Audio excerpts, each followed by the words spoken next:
God damn. Here we are. Back are. again, Once Digital again. Boys. Took last week off. There's a lot going on. Yeah, I mean, kind of took it off. I mean, we streamed a total of 3 times last week. Yeah. Played Game Togethers, like with one of those streams. Patreon episode as well. We didn't really take off. We just pivoted to other recordings. We just didn't do an officially released podcast because it was Right. a big weekend of content, which I don't, now that I think about it, like with last year, I don't remember if we did, like we released the, like we did like a post live stream podcast, you know? And like those were like 30-minute here and there, but they didn't count as like actual podcasts, I think. They didn't, but we released them all on the podcast feed. Yeah, on the feed. Yeah. Okay. All right. I don't know if I like that or this more. I feel like this gives us time to ponder. It was different because, first of all, it was E3. Yeah. So it was a lot. It was Summer Games Fest on top of the fact that E3 was still putting out a presentation. Yeah. So there was more to kind of cover. I think it worked for the setup that was last year. Yeah, 100%. But yeah, we were back at it again this week. If you want to go watch any of the VODs, go do so. That's going to be like the majority of what we're talking about this episode, pretty much. That's all the news, pretty much. You know, definitely go check out the Patreon podcast as well, because there's some good stories on that, even though it's a shorter episode. But goddamn, still worked. Yeah, but yeah, man. How let's just start it off. It's been technically 2 weeks since we recorded a pod. How are we doing? Doing pretty good. Not a whole lot has changed, except the fact that I have a child imminent. Literally, if he wanted to come in 2 minutes, he could come in 2 minutes. This child's going to be day one on Xbox Game Pass. Yes, everything day one Xbox Game Pass. I'm gonna get him first on day one with Xbox Game Pass. Yeah, that's the only way. It is the only way. Technically, if you have Game Pass, you have access to my child. That's going to be audio that doesn't age well. It's not, but we'll move past it. Mm-hmm. God damn. Right. But yeah, man, it's been a nice week or so of content. I started a new position and a new job, so that's pretty great. Nice. That's rocking and rolling. Won't talk about it too much on here. Let's just say that I've been busy a lot. And it's a lot of just learning like terms and like the vernacular that they use, like their vocabulary, which is funny because it's just like I haven't done this in 3 years technically. Like I've worked at the same place for 3 years, so I just had the vocab in my head, and then I start this job and I'm like, there are some words that overlap, and I'm like, they don't mean the same thing anymore. Shit. So my brain is like trying to keep up, and then trying to push out the old shit. Yeah, I want it to be gone, all of it, but it's fine. No. I did do a funny thing, and I guess it's been long enough now that I can talk about it. For when I left work, I sent you the Snapchat of it, but needless to say, my previous manager was a little bit of a petty person, childish, to say the least. So once I gave my 2 weeks and had very valid reasons for doing so, I was never talked to again, pretty much, since that point, which was very weird. Like it was almost childish and petty. Yeah, so I was like, okay, if we're gonna play that game, I'm gonna win. So day one on Game Pass. Day one on Game Pass. So on my last day, I changed my laptop password to be a variation of our previous one because the company is stupid and use like the same password for everybody. But I changed it to the word goodbye and then the other variation thing. So I was like, already that's meme number 1. And then I wrote like on a notepad, like deuces, I'm out. Here's the password to the laptop since nobody talked to me. And this was my last day except for like 2 or 3 people. And then before I left, I changed the wallpaper, like the lock screen, to Bill Nye throwing up the deuces. So old man Bill Nye's throwing up the peace sign. And then I left it so that every single one of my 3 screens was covered by a program. So when they opened it, they have to close everything out, right? Yep. When they do, they are greeted with Rick Sanchez with the double birds saying "Peace among worlds," and that's how I left that place, and it felt so good. I wish you could have been a fly on the wall when they noticed all that. I've heard that they thought it was childish, and I'm like, well, here's the thing: it's not childish per se.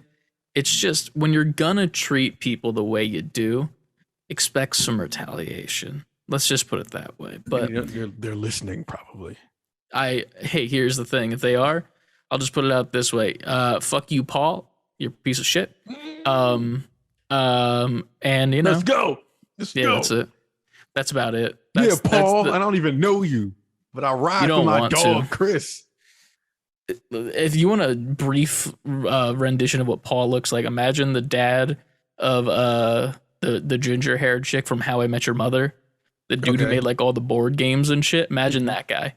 That's Paul, but with like less motivation in life. But yeah. Yeah, Paul, you can suck balls through a straw, dog. Sure he could with his sucking powers. But yeah, anyway, moving past that, I'm extremely for defamation. Defamation of a single name. I could be talking about Paul the Gray Alien for that movie that was voiced by, wasn't it Seth Rogen? And it was Seth Rogen, and then like as Paul itself, like the gray alien. Remember? Yes. And it was like with the dudes from Shaun of the Dead. Mm-hmm. Yeah, we could be talking about that, Paul. You never know. But anyway, moving past that, I didn't know that alien worked with you. Wish it didn't. But it's a good time moving forward. It's been nice. A lot of people are nice so far. I have to go into the office tomorrow and meet everyone in person for the first time.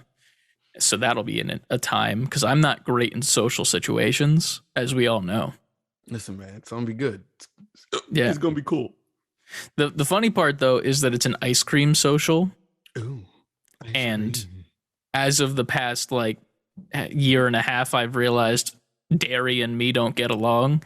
So needless to say, one of the parts we talked about, I'm sticking to the goddamn water ice when I get there. You gotta get that's all I'm getting. Some Lactaid pills.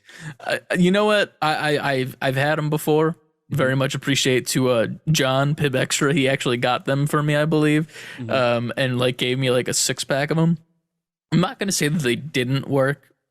I'm just gonna say that like it didn't work as well as I wish it did. Let's just put it that way. How many do we eat? One? I mean, yeah, because that's what it said.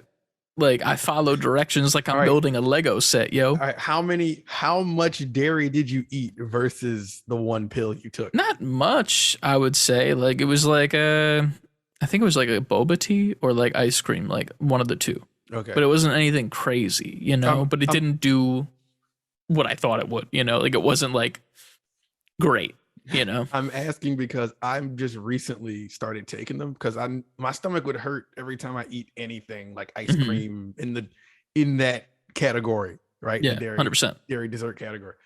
So I started taking them, and one of my friends has been on it for like years, right? So I made this joke, right? I bought a box of like the chewable ones, and I sent him a picture of them, and I just sent him the gift that's just like, show me your ways. Like, what do I do? And he was like, I got you. He's like, look, you eat one with your first bite, and depending on the size of whatever you're eating, you eat another one when you're halfway through, and you'll be gold, right? So I'm paranoid because I like milkshakes, but I know if I drink a milkshake, I'm not. It's a bad time. It's gonna be a bad time. So I took one with the first sip, then I took another one when I was halfway done. I was surprised. I was like, I don't feel a thing. It's everything's fine. It's a whole new world. It's like I'm 12 all over again. I can do this again. God damn. Now I want a milkshake, man. I might go get a milkshake after dinner when we're done recording. It's making me want one now too. Yeah. What's the choice milkshake flavor? I don't know, man. Before we get into this packed ass show. Milkshake flavors have come a long way. I mean, I can go with my like go-to cookies and cream, Okay. but I also like a chocolate peanut butter milkshake, but I also like the birthday cake flavor. Dude, I hate birthday cake anything. It tastes good in the milkshake though. But like there's just something unsettling when it's like that bright, like dark blue, you know? Like bright dark blue doesn't really make sense as a sentence, but like it's like a dark blue color that's very unnatural, but it's so bright in like whatever color ice cream you have, which is normally vanilla, and it's so unsettling, and I hate it. There's this milkshake flavor at this ice cream place near me. Shout out to Dreams Ice Cream. It's called Cookie Monster, and I'm a cookie dough guy, but it's just I think you had it before. I know the flavor, but I don't. I know what it looks like, but I don't know what the difference is between it and cookie dough. It's just cookie dough, Oreo. What else is in it? Is it like brownie? Something like that. What's a third cookie kind of related chocolate-ish flavor? All like mixed up pretty much. And it's blue, so it looks like Cookie Monster. Is the blue like a flavor, or is it literally just like it's Cookie Monster? That's blue branding. Here we go. I don't know. I just know I get it and it's blue and it has all that stuff in it. All right. I might have to try that. Because I mean I'm under these I like stuff in my milkshake as well. Like at fucking Red Robin. You ever been to a Red Robin to get the brownie one? I never had a Red Robin milkshake before. They're okay, I would say. Like they're not like top tier. Like I feel like best milkshake you're gonna get is like at like, you know, hole in the wall mom and pop shop type shit. But like a good brownie in there. It's one of those things where it's like it's why I like boba now. Like you get the little bit of the liquid and you're like, cool, that was refreshing, and then you have a little bit to chew on afterwards, and it's delicious. Their brownies are like the best, and they like soak up some of the milkshake too, so like you get even more of the milkshake inside the brownie. But yeah, I'm about to go to Wawa after this shit. I need some kind of dessert now. Yeah, I didn't even eat. I'm starving right now. There's chicken being grilled outside. Ooh. But either way, I'm gonna go to fucking Walmart, and then I'm gonna go to the new Wawa that was built next door. Get some Lactaid at Walmart, and then I'm gonna get some fucking all the dairy before I have to go live into an office tomorrow. There you go. You got to do it, man. You got to set yourself up. Hell yeah. He was like, my friend was like, you won't feel a thing. Your stomach won't hurt. Because I used to be curled into a ball. Like dairy would fuck me up. Feel that. So he was just like, yo, you might still like have to take a shit. He was like, but you won't feel any pain. I was like, that's what I like to hear. Yeah. For me, it's all about the sugar mouth and the acid reflux. That's the two. The sugar mouth gets me like too much. That's like its own thing. But like the acid reflux, like if I have it like too late at night, I'll be like in bed. And like randomly, like 2 hours after I'm like deep in sleep, I'll just be like, and then just like fully wake up, and I got like sour all up in there, and I'm like, I want to die. I don't want to go back to sleep. And then I go back to sleep, and then 2 hours later, and I'm like, oh man, that shit really comes back up for you. Yeah, dude, it won't stop. And then I go take some bootleg Tums from like the Walmart bargain section. I was about to say, what the hell are bootleg Tums? What's the difference? Are they called? They're like Walmart. Like, they're just called like antacids, like straight up. But they're Walmart brand, and they're called smut. Goddamn. But yeah, God, I'm gonna go get a milkshake. We got to get through these news items so that we can go fucking do a milkshake run. God damn. That's gonna be a future skit for us. Is us just getting milkshakes. Honestly, that should be. It's like the Adult Swim intro, like the cutscene where it's just us go get milkshakes, and then we'll just put like some Adult Swim ass music in the background, and then we'll kick throw the cup in the trash can, and the lid will come down, and it'll have our logo on it. Yeah. And then after it fades out, it comes back in with like a post-credit scene. It's just you holding your stomach, banging under, like, "Are you done yet?" And I'm just in there like, "No." The Tums didn't. The Tums didn't work. The Walmart antacids didn't work. As that way, we're just making a Lactaid ad. True. We should get sponsored by Lactaid. Could you imagine that? I would be totally on board because I approve their product now. God damn. You changed my life. Lactaid. I'm gonna have to do some phone calls. Is that how it works to get sponsored? Oh no, I'm sure somebody at the Lactaid office has a phone. So yeah, just gotta look, Google the Lactaid company number, and be like, "Yo, you want to sponsor?" Or no, that's what they would say to us. You want to sponsor us? Yeah, improve your product. We'll shout out your product every single episode because god damn. Because no one knows Lactaid. Like, we'll start every episode with a giant spoonful of ice cream, and then we'll just be like, "See, guys, we didn't shit ourselves by the end." They're waka waka. They're like, "Well, thank you for your interest, but I think we'll be okay without your 32 listeners." That hurts. Yes, but that hurts, Lactaid. Help us help you. Exactly. Like, we don't need your help. Like, yes, we could use your millions of users. Our audience is your target demographic. They're all shitting themselves. Honestly. They write in every week about how they shit themselves. You should see our email. Guys, send us emails now. Come on, tell us. Yeah, please. Actually, but don't though, because I don't want to read about y'all shitting yourselves. God damn it. Lucas. I don't know why, but I feel like you would do it. Now it's gonna happen. Yep. But all right, let's roll that theme music. Let's go.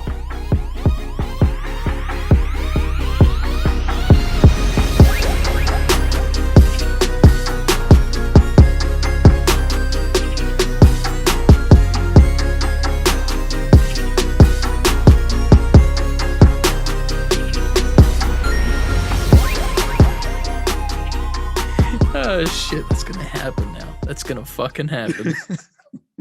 I can't believe you done this. I shit myself and it wasn't a good time. All right. Okay. Is it you or me this week? That's the real question. No idea. It's becoming like a thing where I'm never gonna know again. True. The order of things. I want to say it's me. All right. Go for it. Level up, gamers, and welcome back to Save Before Quitting. I'm Ant. And I'm Chris. And you are here with us, and we appreciate you. And as always, Save Before Quitting, always spelled out.com. Save Before Quitting at gmail.com, also always spelled out. And save letter B number 4 quitting at Twitter, Instagram, TikTok, Twitch, and YouTube. Titty. Big old titty. The Titty Gang. Titty Gang. Titty Gang. Merch in the store. Merch in the store. Merch in bio. Titty merch. Speaking of in bio, I saw a funny ass meme. It just said link in bio, and the picture was link in a biology class. I like that. That's cool. That's a good one. It was so plain. It was one of those things where it was like, fuck, no one thought of that till now. That's really good. Hell yeah. All right. Well, what have you been playing, Chris? What have I been playing? Get right to it. What you been playing? Okay. Here's the thing. Tell me the thing. I've been playing a lot, and there's a specific reason for that. If you guys don't know, the PlayStation Plus, like different categories, scattegories and stuff came out. The categories. I decided to go with premium. I only paid like $40 until it renews for the year for me, which is in February, I think. So it's a decent bit of time. So I got some time to check it out and maybe like change tiers if I want to. So starting off with the big hitters, and then we'll get into some meme games. I started up playing Red Dead Redemption 2. I've never played it. I don't know why I held off on playing it. It's just one of those games where like it was out. I knew it was great. I knew it was going to be good because I love the original. And I just never got to playing it, never bought it. So I was just like, okay, I'll get to it eventually. Saw it was on, I don't know if it's specifically based in the premium tier, but like I saw it was there. I saw it came with it. So I was like, okay, download that shit real quick. I also downloaded, I streamed because I streamed a couple of them. I streamed Brink.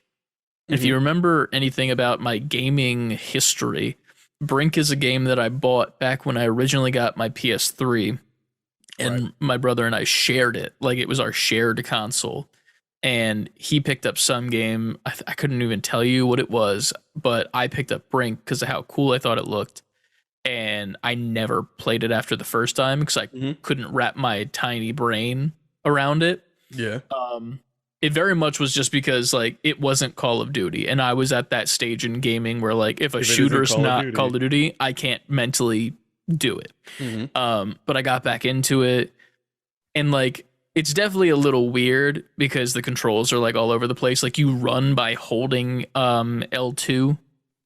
So that's a weird thing. And then you also shoot with L1 is to aim down and R1 is to shoot. So I had to like remap a bunch of shit just to like make it comfortable. But like once I got into the swing of it, I actually beat the first mission, which I never did personally when I was a kid. So that was a nice moment for me. But started streaming that, and that was pretty fun. Other than that, obviously I've been playing some Fortnite, getting the new battle pass going. The season's really fun so far. Nothing really crazy going on in Fortnite right now. I've gotten a couple cool clips. There's been really funny ones that have happened. I posted one over in our Discord of Ryan literally getting squashed by a truck that was fucking hilarious. And then what else we got going on? Apex every here and there with the haptic guys, but not having fun with it still. And on the opposite end, playing Overwatch and having so much fun with that. The bug again. I fell back in love with it immediately. Like they asked me to play one night and I was like, fuck it. Like I'll put the disc in, and it was like I hadn't left. Like I was playing Roadhog, which is my main, and I was just hitting hooks left and right, and like I was fucking killing it, and it felt really good. And like we didn't lose like a single game like that night, and that just kind of like reignited my love right before all this Overwatch 2 shit came out, which is very ironic. But then on to meme games. I played a Star Wars pod racing game from PS1. The original pod racing game? Yeah, I suck at it. I remember when that came out. Terrible at it. I've never played it before. Could not do it. I also played Greg Hastings Paintball, which is a first-person shooter paintball game in which there's professional paintballers. Does that work? Yeah. And like, it was fucking god awful. Like, it was the worst thing I think I've ever played in my life. What else did I stream? I played a couple others too, but there's a lot of like games to choose from on there. Nothing that I feel like, I don't think the $100 that it's going to be on February is going to be worth it for me when I get there. But for the moment, at least, like, you know, checking out games, like I want to try Ape Escape. I've never played that in my life just because never had that opportunity. And like a couple of the PS1 classics there that I've never touched before. So I'll check those out and then stream a couple others because the streaming actually worked really well, surprisingly. Well, that's good to know. Yeah, you definitely got to have a good internet connection. But I mean, personally, for me, it worked pretty well. So there's that. But yeah, and then we played live on stream Nicktoons All-Star Brawl. I'm so happy we played that because I definitely was going to be like, I haven't played shit. That's why I saved it for last, just in case. I appreciate you. Yeah, that's how you do it right there. I played nothing. Fuck, I didn't save it for last. I have more. And all right, we'll get to that. Then get to your other stuff first. I played so much this week. God damn it. Well, it's been somebody had to. Yeah, I'm holding up your end of the bargain. Yeah. I also played 2 demos, which we'll get to from Summer Games Fest. But I played Metal Hellsinger, which we'll get to in, I think it was in Summer Games Fest, the original stream, right? Yeah. And then I also played another game, which is on Steam that I can never remember the name of because I don't think it was that memorable. I am literally opening Steam as we speak. Midnight Fight Express. That's right. Okay. Yeah. I played that as well. It's okay, but we'll get into that more when we're going through the news. Dude, I am fire. And I'm in love with that. You should. Like, honestly, you're downstairs, fucking get the download going. Yeah.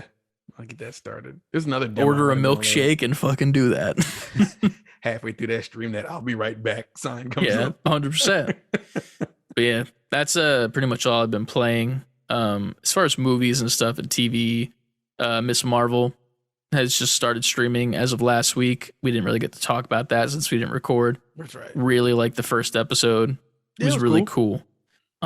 Second episode is also pretty cool. I didn't even know it came. I gotta go up and watch it later. That came out. Obi-Wan is really good. I don't care what people say. I like it a lot.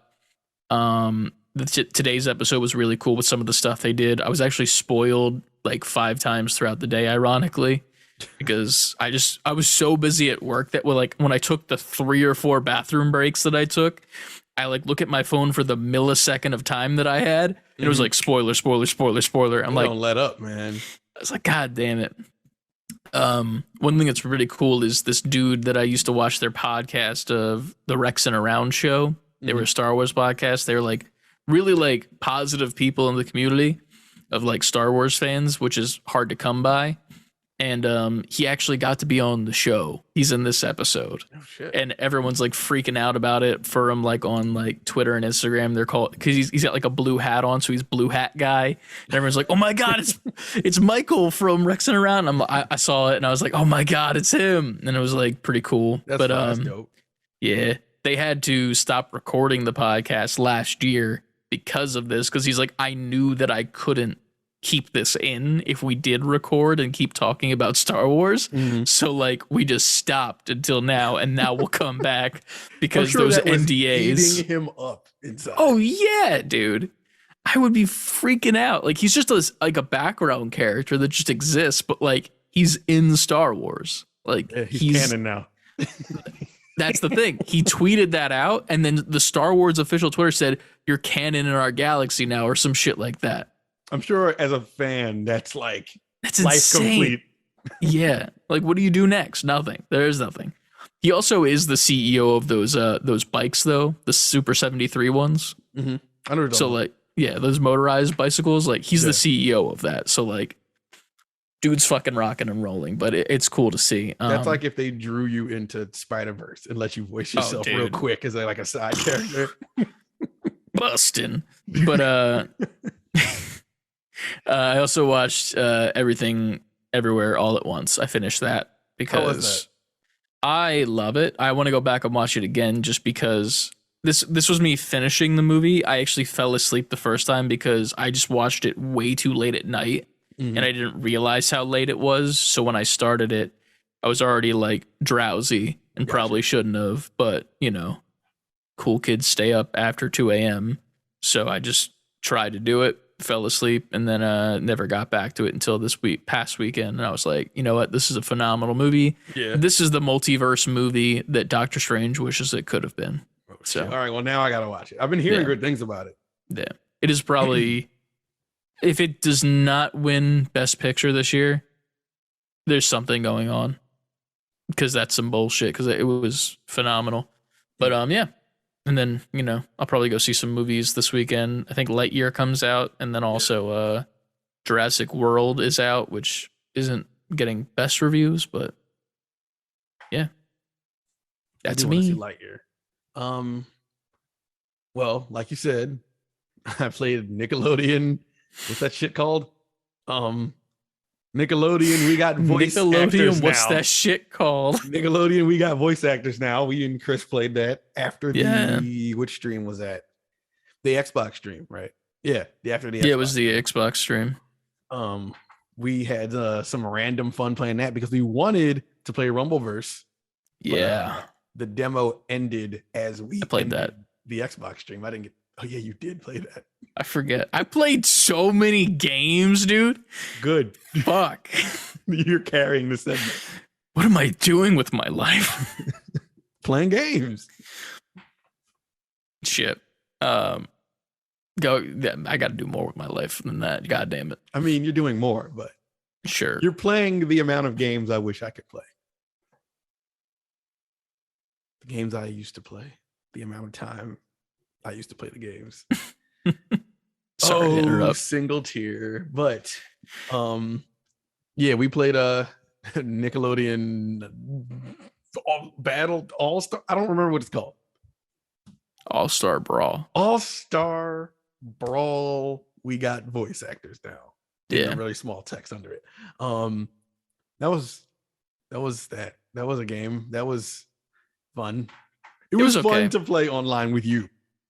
It was definitely appreciated that it was a PlayStation free month game. Yes. Because if not, I would have been so pissed if I spent money on that, like, to actually play it. Oof, to say the least. It does make me think that Multiverses is gonna have to come out the gate swinging, but they're not gonna have to try too hard. Yeah, it's funny because like it's fun in a way. Like I'm not taking this seriously, and we're just on here goofing around. Yeah, but if I like try to take that game seriously, I don't think I would consider it a great game. I will say having the voices in there now actually makes it feel alive because it just felt like this dead game before. You're playing it and there's nothing giving you those vibes like this is a fun upbeat time. Yeah, it's just these drone-ish characters that you recognize fighting each other. Mm-hmm. Not saying a word. It was also like simplistic, but also even more complicated than I thought it was going to be at the same time.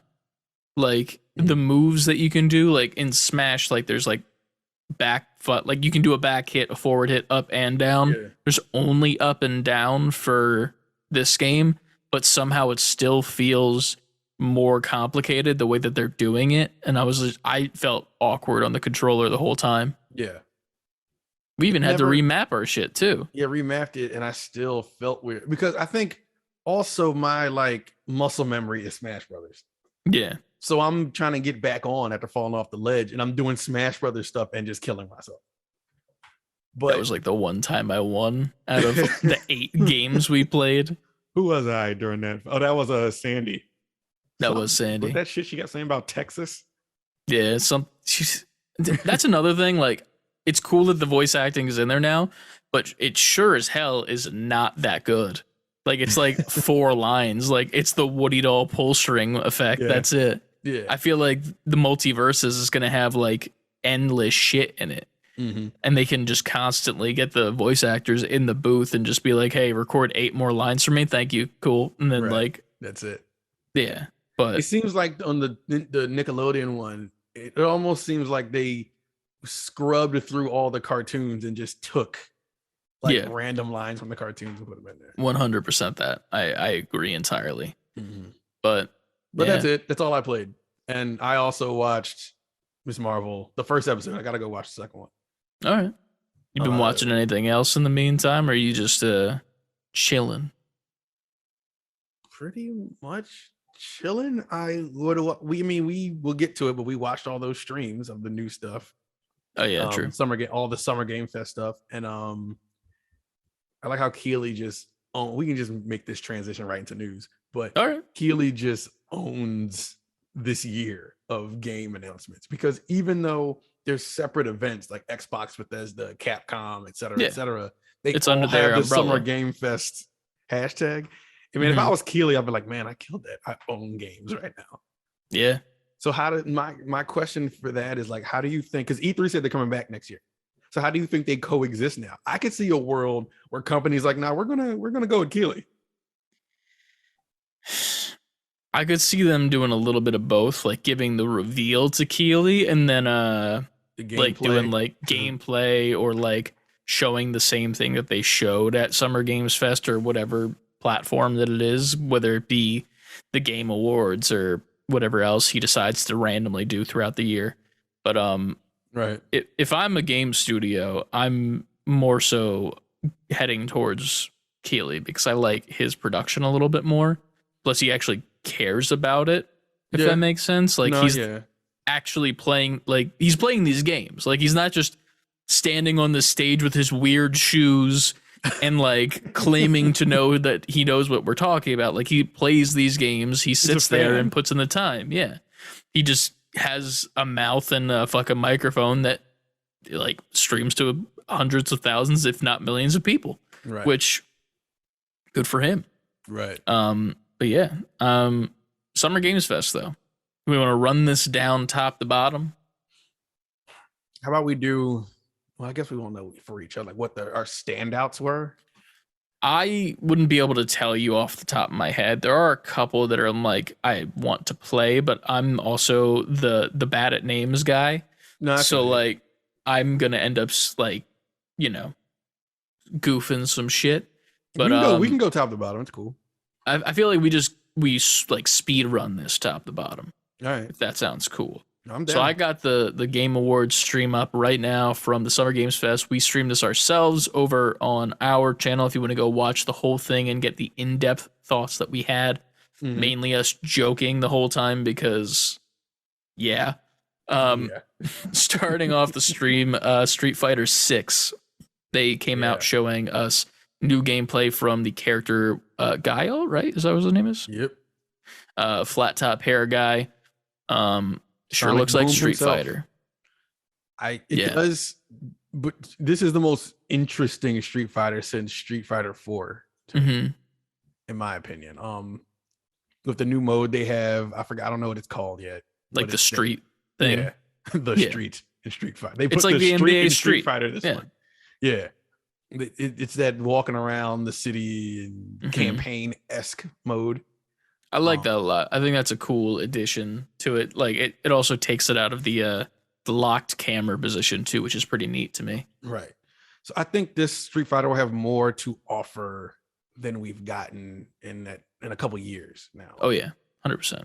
I'm tempted to pick it up personally myself. Yeah, and people, me too. And I haven't cared. Like again, I haven't cared about Street Fighter since the first version of Street Fighter 4 before they re-released it over and over. But and it's getting very, very good reviews. Like people who have played it at Summer Game Fest and just game personalities and like people are saying Street Fighter this is it. They've done a good job with this Street Fighter. Nice. I can't wait to see what that does, how that does when that comes out. But next up in the stream, they showed us there's a lot of horror games. I'm gonna like start that off just as a basic, disclaimer that I'm not going to be touching a lot of these, but they started off with Aliens after Street Fighter Dark Descent. Really cool cinematic that they showed. It looks like it's going to be a top-down type tactics or like World of Warcraft look. Yeah. It's also funny because like I definitely keep calling everything a MOBA, which is not the game type. It's more like the camera angle, and like it was funny because I think John was in the stream and I was like killing him because I kept calling everything a MOBA. Yeah, but it's that same like what is it like the strategy game like XCOM's like that, right? And like action, Dota RPG, yeah, like kinda. That over the top like almost RuneScape-esque like camera angle. I can't do. It's like the Ultimate Alliance. It's like Diablo is the prime example. Yeah, 100%. I can't do them personally. I used to try back when I was younger and shit, but like I just can't anymore. I don't know what it is, and it just doesn't do anything for me. The only one that's done anything has been like Hades in like the past God knows how long. But yeah, Alien Dark Descent doesn't look terrible by any means. The cinematic was pretty cool, but after that they showed yet another horror-based game, the Callisto Project, which we have seen a lot of so far. And by project, I mean protocol, Callisto Protocol. Sorry. I was waiting for it to fade up because I'm literally watching the video as it's live. Gotcha. But this was the gorier version, right? Yeah, the extended cut. Yeah. These are from the people that make Dead Space, so like it's very Dead Space-y itself. It's weird to me because like I don't know much about Dead Space itself, but likewise, it's one of those things where it's like it's hard for me to differentiate the two. Like you could just give me this trailer without a name and I would tell you it's Dead Space, but it's honestly not. Out of all the quote unquote horror games, that one, Callisto Protocol, to me is the most interesting. Like if I picked one to play, I would pick this one. This one looks like it has a lot behind it. Like it's not just going to be scare for the sake of scare. It looks like it's an action. It looks like it's a full experience, if that makes sense. They did show us some cool like killing methods as well that they added on there, where you can like use this gravity gun to like pick up what I can only assume are zombies and like throw them into like moving fan blades and shit, which is pretty neat to like kill them. But yeah, I mean, it's definitely not my cup of tea when it comes to these type of games. Like I don't like horror games, as you can tell from the stream and the new meme of bullshit jump scare. Bullshit jump scare. That's gonna be a shirt sooner or later. Available on Gamepass. Day one. But yeah, Callisto Project. It's looking pretty good. Liking the way Protocol. that looks. Project sounds better to me. I'm sorry. Change the name. Like the Callisto Project just sounds like more like a horror game as opposed to Protocol. I don't know. Maybe I'm dumb. Who made that? Striking Distance Studios? Change the name. Change it, bitch. Next up, Call of Duty. Wet Molotovs. Wet Molotovs. We need to get like actual scientific proof about that, of whether or not the rag, if it's wet with water, will light or not. But they showed us a full mission. It looks like a Call of Duty. Just maybe like a little bit better textures, because obviously they just get prettier. That's it. Yeah. Nothing really special when it comes to like the gunplay. It's really kind of boring as of this point, and it's not even because it's bad. It's just because we've seen it so often that it's become mundane. Yeah. I don't know. It just confuses me, like how long the series is going to go. Like how long or how many stories that are just war based are we going to get from Call of Duty? After the acquisition that it was going to skip a year. I think it was next year or the year after. They're skipping a year. Even with that, it's like I don't understand what else there is to do. Like you've beaten the dead horse of war so much that I'm like, I don't care anymore when it comes to these guys. Like they tried to reinvent themselves with like the future stuff, and then everyone hated it. Meanwhile, I'm like, it was cool in the back, But like I liked which game did you just mention? There's Infinite Warfare. Yeah, I liked that one too. And I was like, why is this one getting bad reviews? Like people were talking like shit about it. It's not boots on the ground. Like this one's fun boots on though. Ground. But this one's fun though. Like that's the difference. We don't want a fun game. We just want what we always had. Yeah. That's also because you and I were both playing Titanfall 2 at the same time. We're like, oh my God, this is really cool. Oh, Call of Duty's doing it as well? Yeah, interesting. Yeah, I like that game. Boots on ground. Wah. No. That's a t-shirt we need. Boots on ground. Wah. It's just a baby crying in the middle of the screen, but they're wearing the ghost beanie. Back of the shirt, across the shoulders, boots on the ground. What do we have up next? Next up, there was an announcement of a game that I can't remember the name off at the top of my head, but it's like a game. The 30 years later, yeah. Flashback 2. Flashback 2. What is that? Should I know? Flashback was, I don't even know how to. It's like a platformer, like a sci-fi platformer, but in the early years of like PC. Okay. Like, it was really known for like, it was very stylish and like it moved in a way like where common platformers didn't. I'm trying to think of a game that's sort of similar, maybe early Prince of Persia type side-scrolling game. Okay. But more obviously it's futuristic. And then this is the sequel. All 30 right. years later. 30 years. Yeah, it looks okay. I'm not too into those types of games as well. I'm not really interested in Flash. But next up, I am slightly interested in this one, Witchfire. This is a game that you can currently wishlist this over on Steam. Early access is coming out soon. It's on the Epic, actually not on Steam. It's on the Epic Game Store. My bad about that. But this one looks really cool. Dope. It looks very, very much like, well, it's a first-person shooter. Let's get that out of the way first, which a lot of these games are. But first-person shooter Dark Souls almost. Yeah. So, like, that's cool. The like environments. We kept saying it was a Elden Ring with a gun. Elden Ring with a gun, yes. It looks cool. Like I like the idea of it. I don't know. It looks. I'm going to use your word before you can. Frenetic. I'm sorry to steal it from you. There's a lot of games that we're going to be able to talk about that sound like that or look like that rather, but it's just cool. Like seeing like knights with like Gatling guns and shit, and Right. like magic is It has pretty the neat. whole Doom thing where you can like shoot, punch. Yeah, it looks so neat. Like just watching the gameplay back, like I'm just like enthralled by like all the magic and shit that you can use to like take these enemies down. It's pretty cool. Yeah. I can't wait for this to come out, but Witchfire coming out soon on Sure. early access. Go wishlist that on the Epic's Game Store. Yeah, Next free. up, I think this is another horror game. What's next? Fort Solace. Yes, Fort Solace. This is the one with the two voice actors that came on stage. It was just a cinematic, so I don't really know what it is. Yeah, if that makes sense.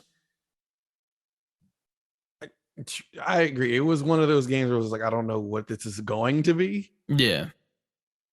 There's also not much like with it. I think there is some gameplay that's shown that's like kind of cut in intermittently, but like you can't really tell what's going on. Right. And it's not like a bad thing per se, but I can't really give thoughts on it. It's more sci-fi horror, pretty much. We has did the same kind of Dead 100% Space talk. atmosphere.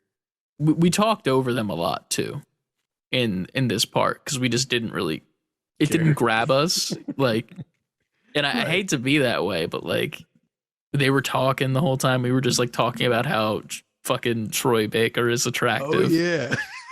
I forgot Like, about that. Go watch our VODs. Please go watch the VODs.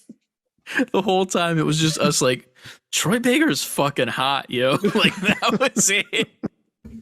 We're just like, I announced that was Chris's like has his hall pass, like if he could go gay for a day. That's my Ryan Reynolds right there, like of like the attractive male. That I'm like, yeah, I can admit that. They talked for so long. I'm trying to like hit the arrow button to like get past it, but it's so much. I think it's we ended up talking like that, like all jokes aside, because at this point this is like the third, fourth like horror sci-fi games. Like, all right, yeah, y'all are really killing it. We had the aliens thing, Callisto Protocol, and then Call of Duty, and then this. It was like, all right, and I think there's another one in this list, but they're really like pushing the sci-fi horror this year. What was this one called again? I'm sorry, I'm terrible with fucking names. The one we just were talking about, Fort Solace? Yeah, Fort Solace, yeah. So after that was another, like literally right after, another horror type survival game called Routine, which had a very small trailer. This is actually the origin of bullshit jump scare, I'm pretty sure, because it was the light. Because like that's right. Yeah, you walked into the light that was hanging, and it was like so loud and unnecessary. I'm like, that's a bullshit jump scare. But it has like these like weird looking robots and stuff, and you have like a camcorder gun type thing. Yeah, that's like some Kojima shit. Yeah, it's from Lunar Software and Raw Fury, PC, Xbox One, and Game Pass. Nothing besides that like small little snippet of a trailer that there was. But after that, let me scroll ahead a little bit because after that we got the best part of the show, which was, I don't remember, the walking thumb from Spy Kids 1 with a little bit more pectoral muscles, The Rock. Oh yeah, man! I went on Twitter and there were so many people talking about this Rock segment. They were all like, "What the hell was that?" It was just an ad. It was a Rock ad. It was every single thing he's a part of in one phone call that he made to Geoff Keighley. It was weird, honestly, because I watched it back and I was like, was there an actual point to this? Because like I was like trying to think like genuinely, was there like a reason this was done? I thought it was for Black Adam. It was that. But like the way that they got there was so convoluted. Was like everything. It started with, hey, I was in Fortnite. That's it. That's the start of it. Like, hey, we're at a game thing right now, Summer Games Fest. I was in Fortnite. Also, I'm here lifting weights in my Iron Paradise. Look at the logo in the background of Project Rock. In my Under Armour Project Rock. Yeah, right. Literally that. And then he keeps my Zoa. Keep showing the Zoa. Just keep showing it. Meanwhile, when he's not showing it, it doesn't matter because in the background there's a Zoa cooler. So the whole time there is Zoa on screen. Like, for those who haven't seen it, if he's standing in the forefront of a gym, perfectly in the spot where you can see like the shirt he has on, the Project Rock shirt, and then over his, he's not wearing a shirt, sir. He's nude. Oh, that's right. And there's a giant flag. There's a giant flag in the back that has the Project Rock, and then over this shoulder is the Zoa machine while he's talking at you about Fortnite, also Zoa, Black Adam. Was there anything else he was talking about that had something to do with himself? I'm pretty sure that was it. That might have been it, but then it led into the trailer itself, which had been out 24 hours prior. Yeah. So, like, why? You know, like, there was no reason. Like, here's the thing. You don't show the trailer the day before it. Sure, that's pretty cool to see at Summer Games Fest, like, for the first time. Cool. But, like, not needed, unnecessary, a waste of time, more of a meme. I feel like it's the biggest meme of the show, if anything. It was definitely, I think they thought it would come off differently. Yeah. Because, you know, he's The Rock. But every reaction I saw to that was everybody like, what the fuck is he talking about? Yeah. And then, the trailer itself is okay. But it would have came off differently if that was the world premiere of the trailer. Yeah, 100%. Then I'm like, okay, I get it. I do find it's so funny that more memes have come out about this trailer, because while the trailer looks like, okay, this is a superhero movie. Well, not really. He's not a hero. He's like a anti-hero, kind of. More of a villain most times, but whatever. Fucking The Rock came out like the next day and tweeted, "This is the first ever superhero movie to not use CGI." Which is the stupidest tweet, and like he's been flamed for it. I don't think that's true. It's not true. And then there are all these people that like hopped into like Twitter and were like pushing their glasses up like, oh no. But people are trying to make the argument that work on a green screen is different than CGI, which is incorrect. Because it falls under the umbrella of CGI. So CGI is computer-generated imagery, anything that is used to enhance an image. If you are filming something on a green screen, you are CGI. Then using computer-generated images to put something on there, so it's not just a green screen. Right. That's what you're doing. Not only that, like, it's also bullshit, because let's just say he is on the green screen, and we're going to say that. He's on wires, so he's being suspended by wires. Those wires are pulling on the fabric of the clothing. They need to use CG to fucking make the suit smooth. And to get the wires out of there. Exactly. Literally so stupid. It's such a funny argument. And I'm like, you guys are bad. And The Rock is bad too. But so that might be the one thing The Rock looks back on like, we could have did that better. Yeah. We use no CGI here, right? Like, I caught that rocket and ran at that super speed. Also, I definitely punched that jet myself, right? That jet exploded right next to me. Yeah. Fucking stupid. And then I landed and went to the Iron Paradise. And drank my Zoa while dropping in on Fortnite. Hashtag ad. There was a smoother way to do that. He could have been like, what's his name on Fortnite? The Foundation. Yeah, he could have. A cool way to do that was, what's up, everybody? The Foundation here. I'm just here to tell you about my new movie, Black Adam. Show the trailer, and you're out. Yeah, maybe hold up the Zoa for a second. That's all you need. Or he's drinking it as it comes on, like, oh hey, I didn't see you there. Right. As I'm holding you my cell phone with the shittiest fucking footage from a fucking iPhone 4 camera. On the selfie cam. Jesus Christ, Keighley, come on. Tell us I know you need money, but tell us we're wrong. Come on the show. Yeah, right. That'll never happen. But next up, they showed some Outriders footage. DLC. That game has been out. Some more DLC, new endgame stuff. It sure looks like Destiny, but different. Yeah. Did we play this? Is this the game that we played that one time and we didn't like too much?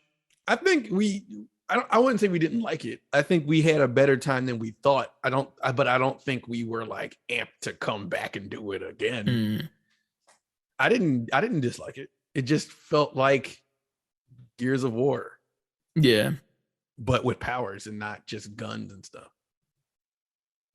After that was the only Nintendo Switch stuff that we ever got, which was literally them saying, "Hey, we have stuff," and just showed a trailer of stuff. Yeah, that we already knew about. Mm-hmm. So the rumored direct from Nintendo is June 29th. Gotcha. That still hasn't been like confirmed yet, right? No, not by Nintendo, but all the Twitter insiders, they're like the 29th. So sometime I feel like even if it moves that date, we are going to get a direct before the end of June. 100%. I hope so, at least. After that, we got some footage, like a nice live like Fall Guys thing. It's free to play, coming soon. You had a couple content creators from 100 Thieves in there. You had Valkyrie and Courage JD just show up and make a little bit of a cameo in there. Mm-hmm. But Fall Guys is a interesting and fun game. It's a nice party game.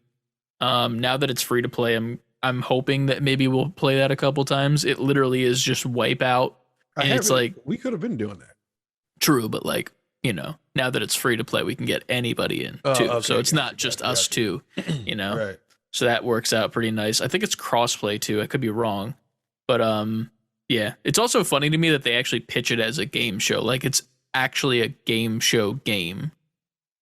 So it is Wipeout.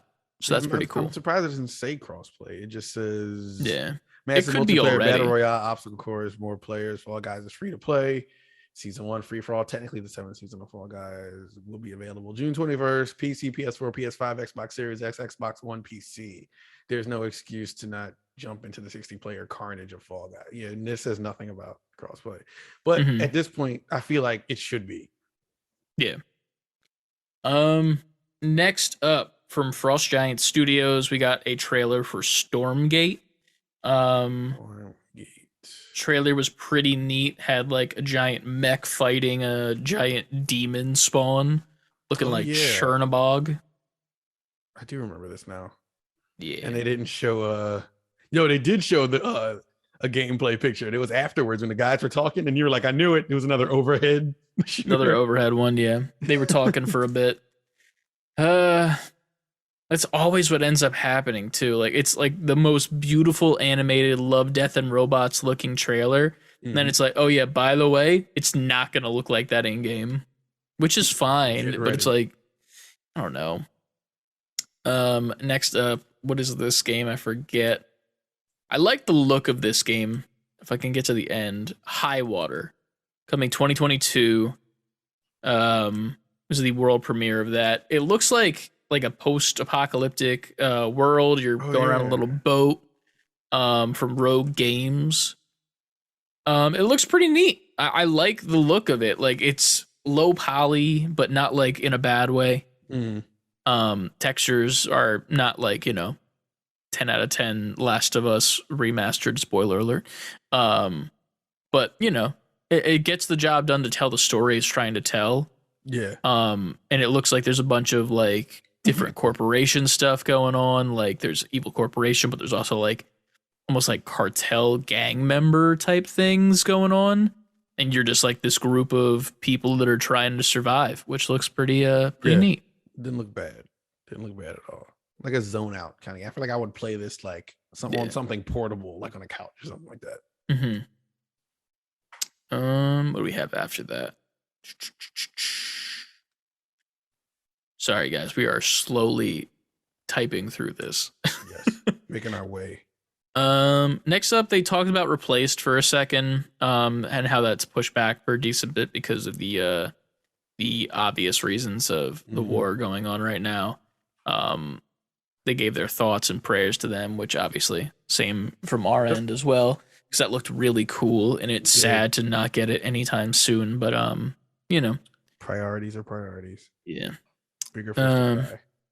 Next up was a weird one. American Arcadia. Oh, the Truman Show game. Yeah.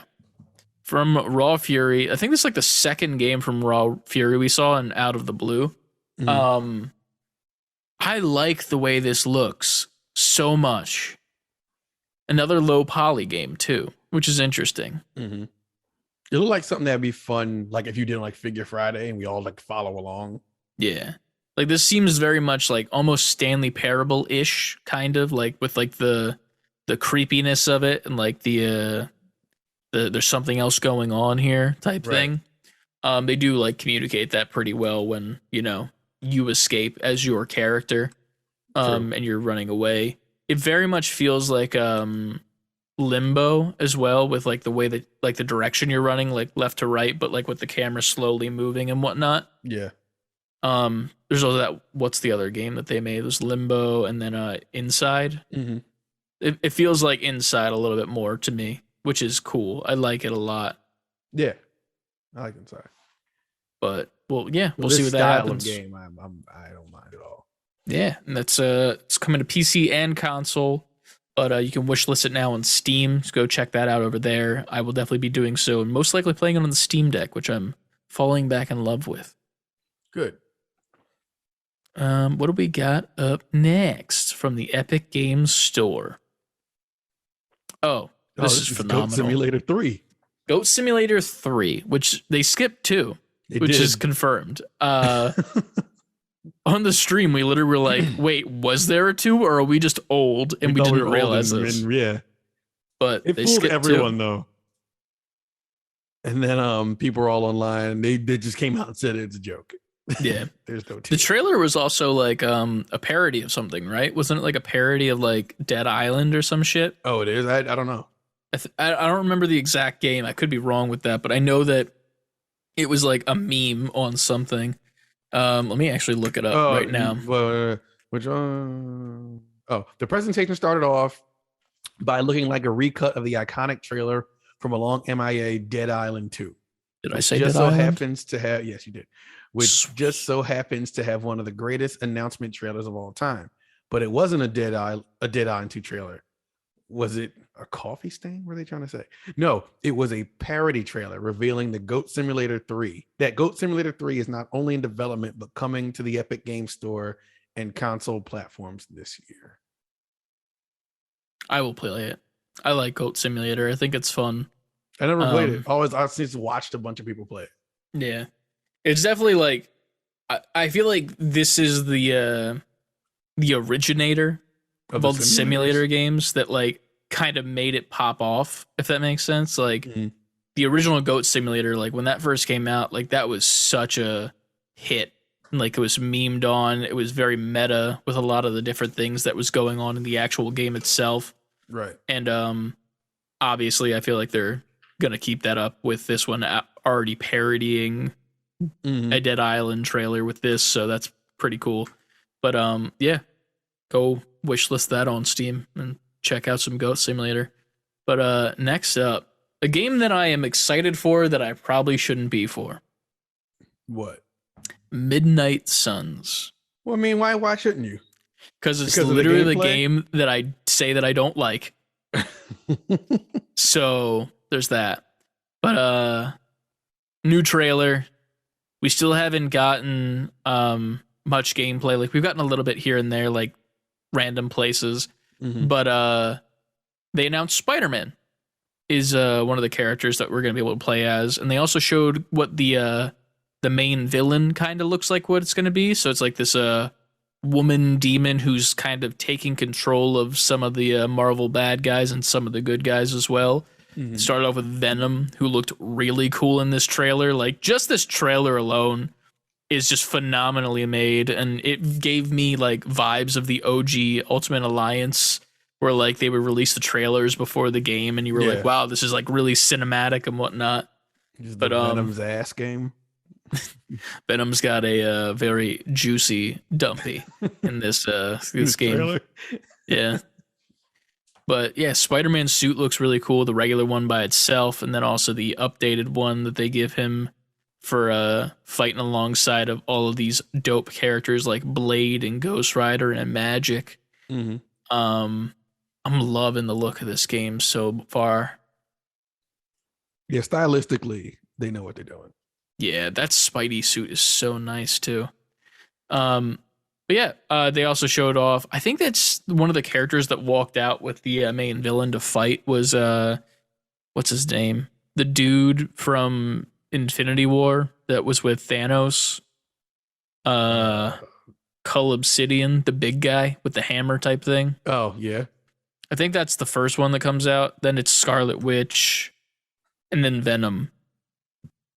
And then Hulk shows up at the end, and he's got like some cool horns and stuff. It's they went crazy on the style of the characters. And then you can pre-order it to get Doctor Strange Defender's skin right now.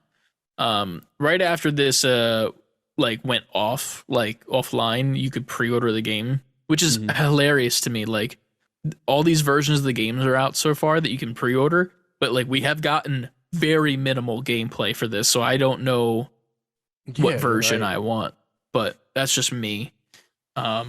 Next up, I'm gonna let you take it. I'm assuming next up, because I'm looking at a list, but I'm skipping around because some of the things are out of order. So I'm assuming next is Cuphead. It is Cuphead. There you go. Yes, I've been looking forward to Cuphead since the first Cuphead ended. Since I beat that and they announced that there would be DLC years ago. This is years late. I forgot when it was originally supposed to drop. But yeah, man, it has a Chalice, the lady character, new character, and a bunch of new bosses, new stages, and I just really can't wait to dive back into more Cuphead action, get frustrated all over again, and want to punch something but not stop playing. I feel like the pushback of it almost worked a little bit to its favor though, with like the Netflix series, because like they introduced Chalice in that show towards the end, right? So like I think that was a really not obviously I don't think it was on purpose, but like I think it was good that they held off or like kept working on it or whatever, and then we got to see Chalice for the first time in the show, and now we're like, okay, now we get to play her as well, which is really neat. And once they announced it, I was like, all right, well, the delay makes sense now. Yeah. And that comes out later this month at the very end, June 30th. Yep. So you could definitely expect to see some OGs with the OG of that, most likely. I'm playing me some delicious last course. I really love the gameplay they showed too of the boss fight. Like it was very the ice guy. Yeah, like the platforming to get to the second stage of the fight was really cool. But then also like how anxious I was the whole time whoever was playing was playing. Yo, whoever was playing is nice. They're just barely dodging they weren't hit once. They weren't hit once, and then they literally almost got hit at the very end, like right when the knockout happens. Yeah. They're in between touching the boss and the eyeball that's about to touch them. And then right when the knockout comes out, then they even duck to avoid the fucking eyeball. So they would have missed it anyway, which is insane. Someone has A1 ability playing that game. Yeah. Kudos to that person, because that's literally the most insane gameplay I've ever seen. Yeah. But moving on from Cuphead, what do we have next? We're not even halfway, which is the insane part, and we still have Xbox and technically Devolver. And I mean, Capcom really. We could just talk about what we picked out of Capcom. Capcom's going to take 2 minutes to talk about. Yeah. Next up from motherfucking mainstream though is this card-based demon game that looks very fun, frenetic, and neon white. Interesting. Neon white. Annapurna. Yeah. I'm still thrown off by the lack of like gun or something in the hand of the player, if that makes sense. Yeah. It got surprisingly, I don't want to say surprisingly, because we don't know anything about it because it comes out tomorrow. But it does. Shit. June 16th. But because I didn't know that until today when I saw the reviews dropped, and the reviews are like high, like 9, 8, 9. I was like, oh shit. Anna was posted about that they were getting like really high reviews for this, so that's pretty neat. I like the look of it. I like the look. but it's on Steam and Switch. I think I want to watch somebody play this first. Yeah. I'm also curious how much it's going to be. I mean, I could definitely look at Steam and see that, but I'm also not caring too much at the moment. Next up, Midnight Fight Express. You know all about this? I don't know all about it per se. I did play it on Figure Friday. I played this in Metal Hellsinger. It's okay. It reminds me a lot of if you took Sifu and My Friend Pedro and mixed them together. It's not bad, but it's also like it's just a spam, like a button spammer, but then also like you have to like pay attention to like blocking and stuff. Combat's ironically and somewhat similar to the Arkham Batman games with the blocking and punching. The guns are fun. This article says it's a mashup of Hotline Miami and Gang Beasts.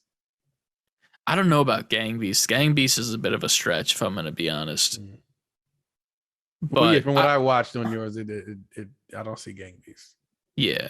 I mean, in theory, like the style reminds me of Gang Beasts, like the look of it slightly, but like it does not. It plays weirdly like Batman Arkham City. Like when it comes to the melee fighting, like you can like go back and forth between two people just punching, and like it looks like you're like teleporting back and forth like superhuman like. But there's that. It's okay. The demo is fun to play. If you go play it on Steam, go check it out. It's a long demo. I didn't even beat the demo myself. And I played it for like an hour. It felt like it, honestly. But yeah, I mean, and also the dialogue's really good. Like it's all written, so like there's no voice acting, but the dialogue is written really well. It's cool the way that they introduce it to you and like set up the world. So I was a big fan of that. Next up was some Warframe shit, which we're gonna skip past because I haven't played Warframe since it first came out, and I don't think that's a game you can just casually get back into anymore. More Warframe for people who want to play Warframe. Yeah. But coming from the people in the Genshin Impact who make Genshin Impact, comes Zenless Zone Zero. ZZZ. Yeah, Zenless Zone Zero. This game, they did show a little bit of gameplay, I believe. That was of the anime games. This was the one. I was like, this is pretty cool. Looked very Final Fantasy, mixed with Genshin, obviously. I'm curious to see if it's actually going to be like a hero fighter type thing where it's like you have these specific people and you have them all unlocked, or if it's going to be like Genshin where you need to open up the gacha and like, you know, pay to unlock characters. But we're going to see. The gameplay looks really cool. It's literally an anime in 3D, straight up. Yeah, it looks great. It says futuristic urban action RPG. So, because I was sitting here, like, it looks more action than, like, it doesn't look turn-based, I should say. Oh, no, not at all. Yeah, I was thinking more Final Fantasy VII, like the RPG the one. remake. Yeah, gotcha. Yeah, the remake, whatever it is. I don't know. Next up again is you. One that you're going to be playing this fucking week, yo. This was next? This was next. Wasn't there an after anime game ZZZ. right after this or before this? I don't believe two so. of them back to back? There was Zenless Zone Zero. Scroll back. Star Rail? Oh yeah, somehow I skipped past that. Yeah, Honkai Star Rail. Sorry.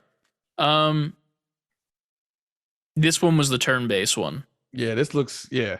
It was like in like space as well, which was weird because they didn't look like they were dressing like they were in space. They looked like they were dressing like they were in Genshin Impact, which is fine. They had some dope weapons. Like their weaponry was pretty good. Yeah, it's cool and all. But since that's not really what we focus on, sorry, Genshin Impact people.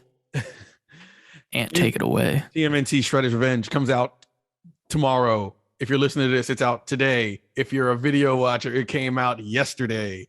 I there's nothing left to say about Shredder's Revenge. I mean, there is. Casey was announced. Casey Jones was announced, but yeah. All we've been wanting is the release date, and we finally got it. Yep.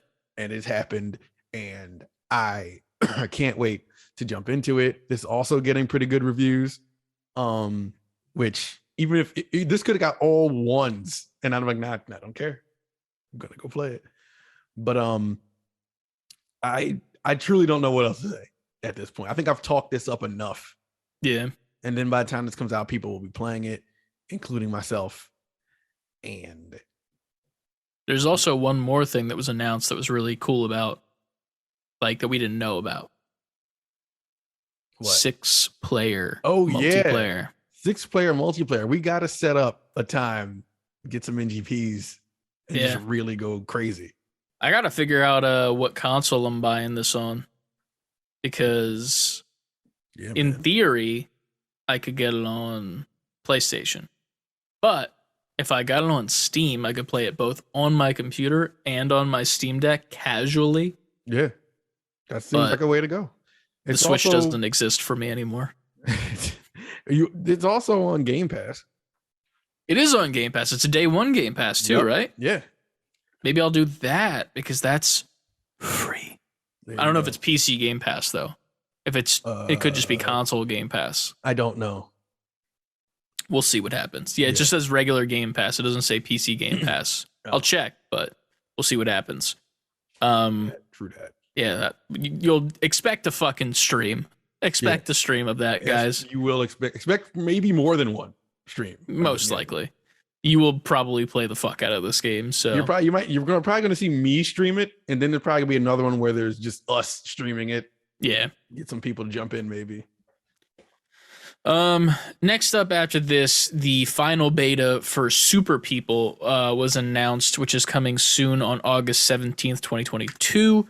If you know what Super People is, it is a battle royale similar to kind of Warzone-ish, but with the movement of like regular Call of Duty, like the regular multiplayer. And every single time you go in, you get a different superpower. Like you could choose what power you want, like super speed, you want to jump really high, kind of like Superman bounding building type thing, X-ray vision, other stuff like that.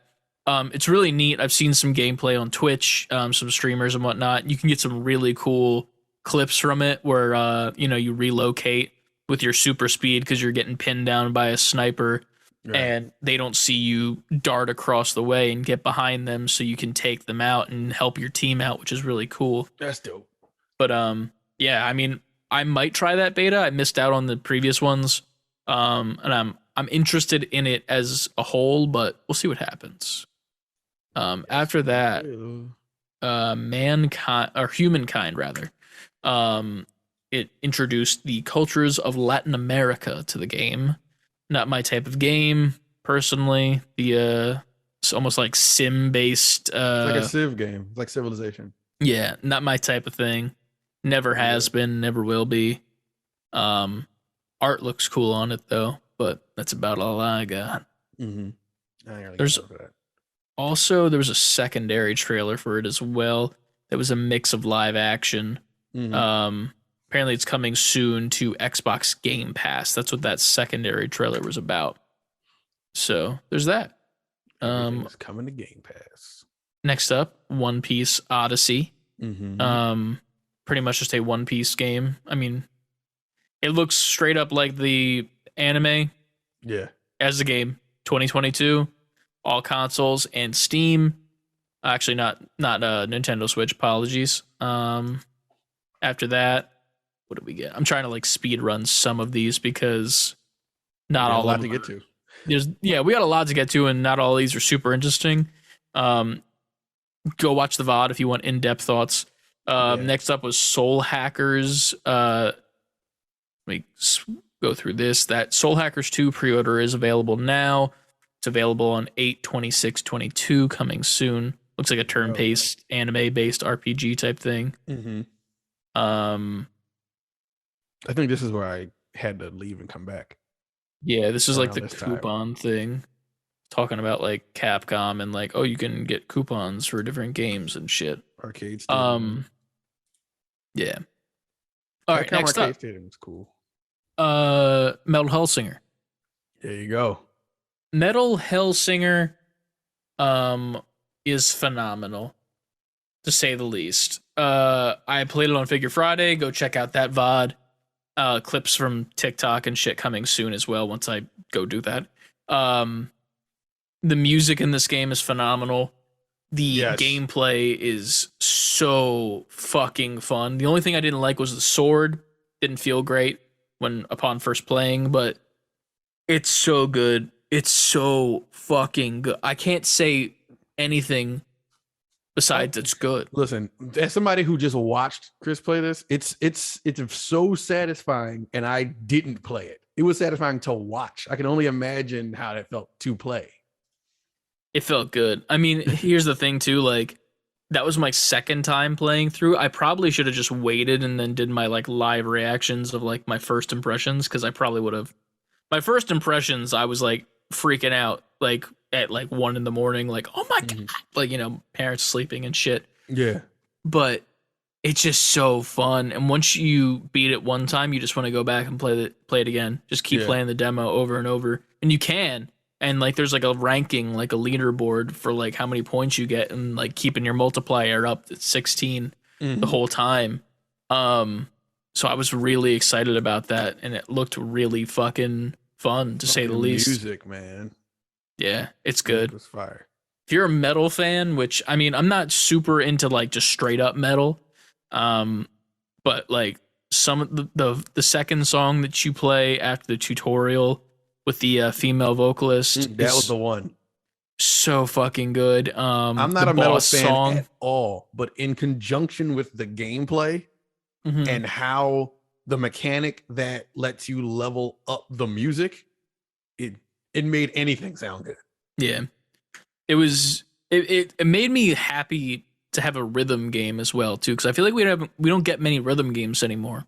No, we don't. Unless it's like, you know, fucking Just Dance or DDR or something like in an actual arcade, you know. Right. Like Guitar Hero and Rock Band are both dead. The only ones that are still going are like the Rocksmith one, where like you actually use a real guitar. But I don't really count that personally. But yeah, it's go play the demo. If you haven't played the demo, go play the fucking demo, because please, it is so worth it. After that, in that giant Metal Hellsinger, they talked about The Quarry a little bit, which is out now.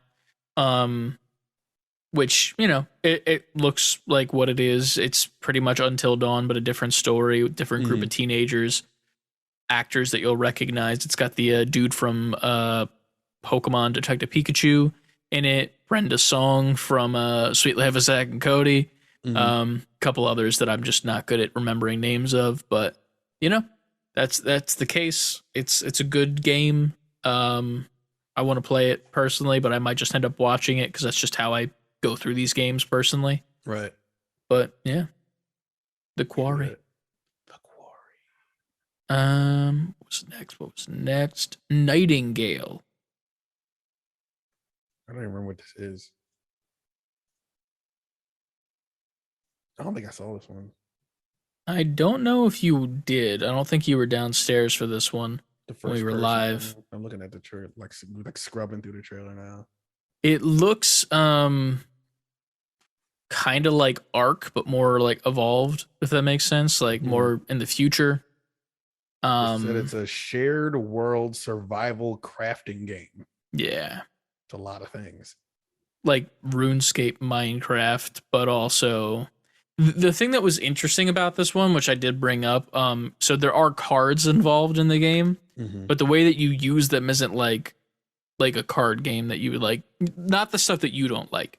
It's more so like you get these cards and you use them to like open a portal to different dimensions with different materials and different monsters and shit inside. But while you have that open, it looks like they can also come into whatever world you're using as a home base. So that's a thing. It looked pretty neat. I don't know if it's anything that I'm personally like going at, but it looked okay. Definitely, I think it needs a little bit more polishing. Some of the animations were a little bit staggered with some of the bosses that were a little too big for the environment. There was a part, I think it's if you go to the actual Summer Games Fest live stream, if you go to 1 hour, 30 minutes, and 21 seconds, there's like a boss that just like jitters because the model is in too much of an enclosed space. So like the model doesn't know what to do. Huh.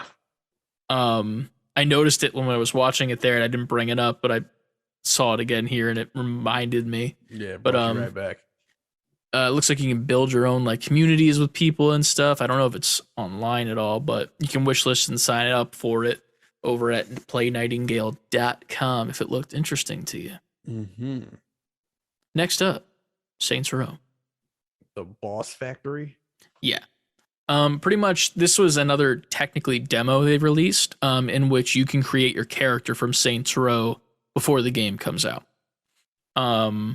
It's its own app and whatnot. You go in there and you log in with whatever account it is. I forget what company runs Saints Row, but I would assume once the main game comes out, you log in and you're able to get your character that you made inside of it.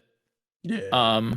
No gameplay at all. It's literally just a character creation thing. I was gonna download it and do it on Figure Friday.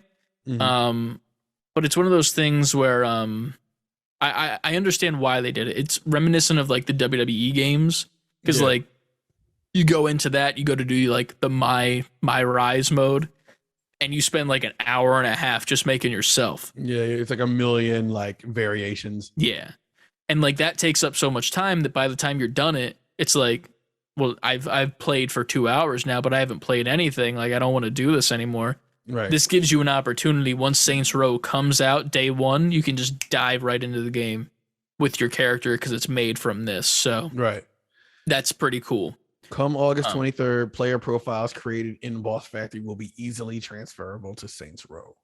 Yeah, I will 100% be playing Saints Row. Saints Row is my GTA. Saints Row the Third was my favorite like game of that genre. Of that type, like, yeah, like I was like, this is it for me. Like I remember playing San Andreas on the PS2 as a kid, and it never really did anything for me. I think it was more of the realism was a bit much, but when it came to Saints Row, it always felt a little bit more playful. And then I think Saints Row 2 was not. It was very real. Like it was kind of like gritty and real and whatnot. I have it on Steam, and I tried to play it and I couldn't. But yeah, I'm looking forward to this, to say the least. Right. You can go make your character for free over on any of those apps, though. Go do that. Go if you're interested. Next was Warhammer 40K. Warhammer 40K. If you say 40,000, then people get mad at you. Dark Tide. Don't piss people off. Yeah. For 40,000. I've never played a Warhammer. I know nothing of Warhammer. Same. All I know about are the tabletop RPG minis that you can make and whatnot. But this looks cool. It does look pretty cool. It looks like a first-person shooter, like with a whole bunch of shit going on. Yeah. It looks very Left 4 Dead, like 4-player co-op, like defeat the horde type shit, but with very neat weapons, like a chainsaw sword, which is cool.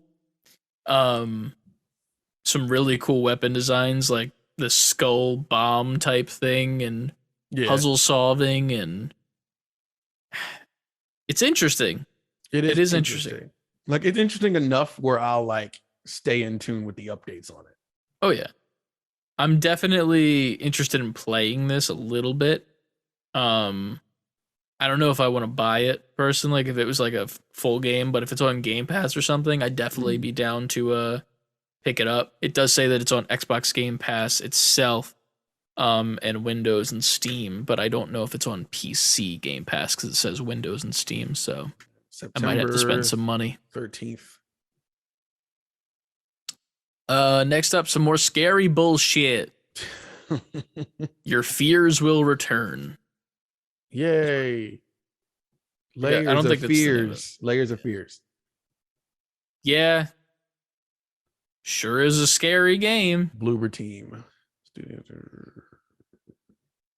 Bloober Team teased Layers of Fear, some sort of follow on the studio's debut art-based horror outing from 2016, Layers of Fear, later followed on by a more silver screen inspired take on very similar themes. The madness of artists made in Unreal Engine 5, the chilling and atmospheric footage seemed to echo moments from both the previous game as we navigate a Victorian era mansion recalling the first game, filled with interminable, I'm an idiot, interminable hallways, dusty parlors, melting paintings, rat-infested walkways, and old wheelchairs that pivot autonomously when bathed in moonlight. I can say autonomously, but not interminable.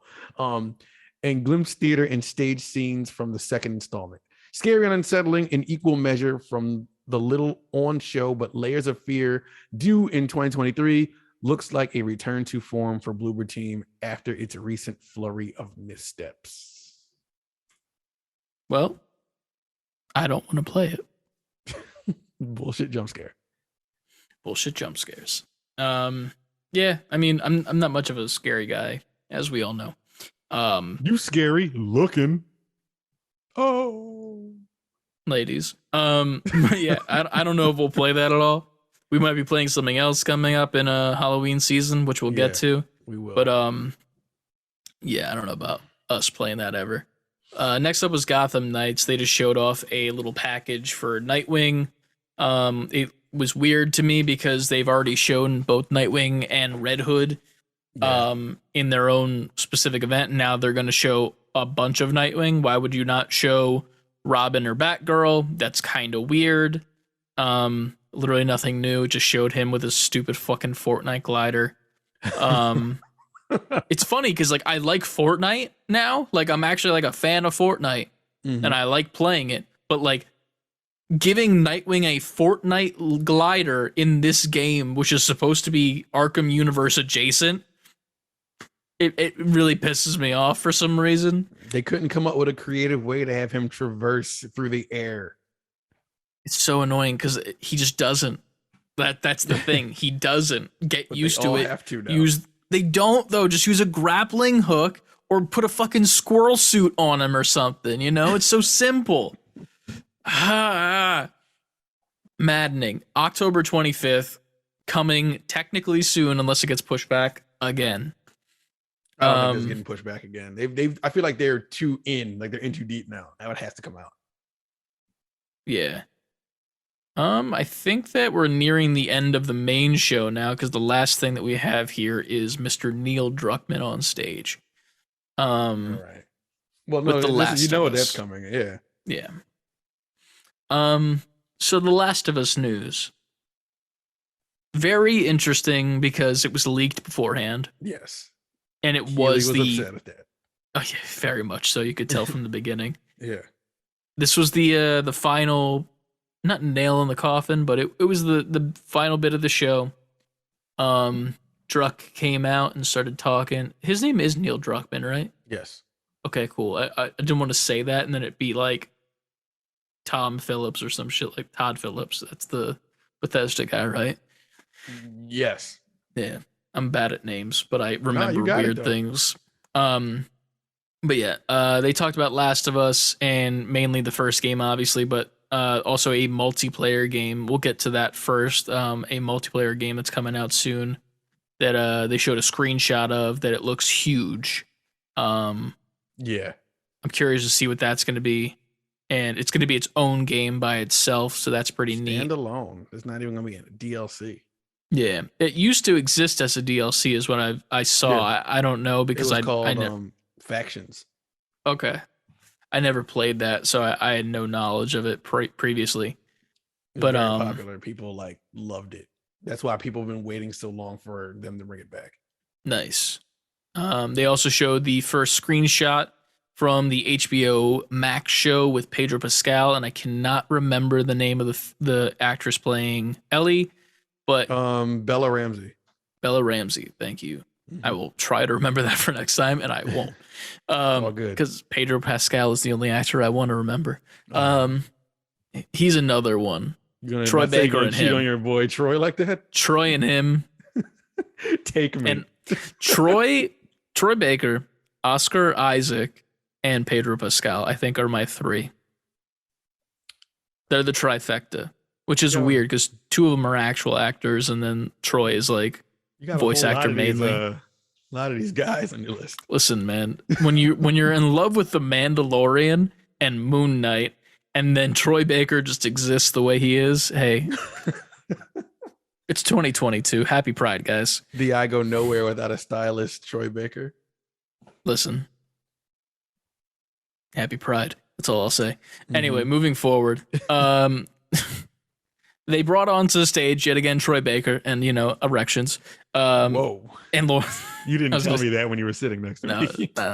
No. And Ashley Johnson pulling them out, the voice actors of both Joel and Ellie in the original games, and little announcement that they'll be in the show as characters themselves. I'm curious to see who they'll be. My prediction for Troy was that he'll be Joel's brother. Yeah. And then people online are saying that Ashley could be the lady from the beginning that helps Joel, that ends up dying. What's her name? Something with a J, I think, because I saw they put out footage today of the side by side. Yeah, I saw. And I can't remember what her name is, but me neither. That'd be a good pick, or even just the wife of was that Joel's Tess? brother, Tess. It was. I was thinking with the J and the same spelling, yeah. But so yeah, they announced that they'll be coming onto the show, and then the big boy, The Last of Us 1 remastered. Well, remake, right? It's a remake. No, it's remastered. It's the same game. Remake would insinuate that they changed things. Well, they did. They changed a bunch of shit. All the The models. same game. Well, no, I mean like story wise, like it goes different places. Like this is just a remaster of the game, the first game. Okay, I thought they were pitching it as a remake. I could be wrong. Well, I'm reading here. It just says PS5 remastered. Okay, cool. I'm definitely wrong. I know that they were talking about it as the way they were talking about it made it seem like it was a remake, if that makes sense. Mm-hmm. They're like, we're building it from the ground up, and I'm like, okay, so that's a remake, like Yeah. But at the same time, they're reusing the all the animations from the mocap that has been generated and the performances. Obviously, the voices and stuff, just updating the models themselves. The characters look so much better. It's insane. It looks ridiculous how much better it looks. They look like different people, which is the weird part. Like, but they are like, you look at them and you're like, no, they're the same. Mm-hmm. But that's coming out 9/2/2022 on PS5 exclusively, but then coming later to PC. No announced date for that yet. So yeah, PlayStation's really coming hard with the PC now. Yeah, the side-by-side picture of Ellie from The Last of Us Remastered to The Last of Us Part 1 that is coming soon is insane to me. Like it's day and night. For sure. Oscar Isaac, call me. Man, when got we blow Moon Knight up on the mind, when we blow up, I'm gonna put all this audio back out and have those guys. Fuck yeah. Hell yeah. Show. Hell yeah. And watch you squirm while you interview them. I wouldn't be squirming for the reasons of awkwardness. I'd just be squirming because they're in the same room. Squirming because you gotta fasten something into your waistband. I'll be back in high school, But yeah, that was the main Summer Games Fest show. They did show a little bit of indies afterwards, which we watched for maybe 30, 40 minutes, I think. Did we? I didn't even watch that much of it. I mean, not on stream. Like us. Right. Like we after we ended the stream, we sat around, watched it for about 14 minutes. Sat around with Trenton, just chilling. Right. And then Choo Choo Charles came on the screen and we were like, okay, let's get the fuck out of here. But good old Charles. Yeah. Good old Choo Choo Chuck. So that's it as far as we know from there. Then we can move on to some of the other presentations. We got Devolver and we got Xbox and Bethesda. Do we want to talk about Devolver at all, or do we want to just go straight into Xbox we can pick Bethesda? What our favorite game from that was. I have like a game I kind of want to play from that stream. Okay. Let me look through it real quick, skimming. If you got that A game in the memory bank right now, let me know. And go for it, because I got to scroll through it to see which one mine was. Hold on. The Plucky Squire. That is Okay. the game for me. The Plucky Squire. I know which one was yours. The fucking Angerfoot. No, it actually was not. Oh, really? I thought that was my favorite one that I liked a lot was the skateboarding one. Oh, yeah. Skate Story. Skate Story was really cool to me, just the look of it. I'm looking for a lot more like chill games as of late. Like I haven't played any yet, but like I just want to get more into chill games. Mm-hmm. Like ironically, Red Dead Redemption 2 has kind of been that for me, because while there's a lot of, shooty bang bang when it happens, it's very much just a lot of like riding the horse and like riding past people on the road. Yeah. And you can like casually say, hey, mister, and like, howdy, partner, and shit like that. It's just casual. I never beat that game. I think that was one of those games like there's so much to do. Yeah. That it was just like it was almost overwhelming. Like I'm like, I don't even. That's how I feel right now. I'm like, I don't know what to do or what not to do. I still get like frazzled when my hat gets knocked off, and then I'm like, the fuck, man. But yeah, Skate Story by Sam Eng. You can wishlist it now. But that's my one. Obviously, Angry Foot is a close second because it's by the people. It's the same company that did like Genital Jousting and some other games like that. And I'm very much a big fan of like the writing of those games more than anything else. Like obviously the content is good in the games, but like Gorn, the VR game, love it. Fucking hilarious. What was the other one that before he kicks down the door? 1 second. Broforce. I loved Broforce. That was fucking hilarious. Broforce was funny. I played Broforce. I like Broforce. Yeah. So Broforce, Gorn, and Genital Jousting, all games that I'm huge fans of. This looks like a goofy first-person shooter that definitely needs to be checked out by anyone. It reminds me a lot of the game that was announced by Squanch Games, like stylistically wise. Yeah. What was that minus the guns, obviously. We'll get High on Life. High on Life, which that's a highlight for me right there. Yeah.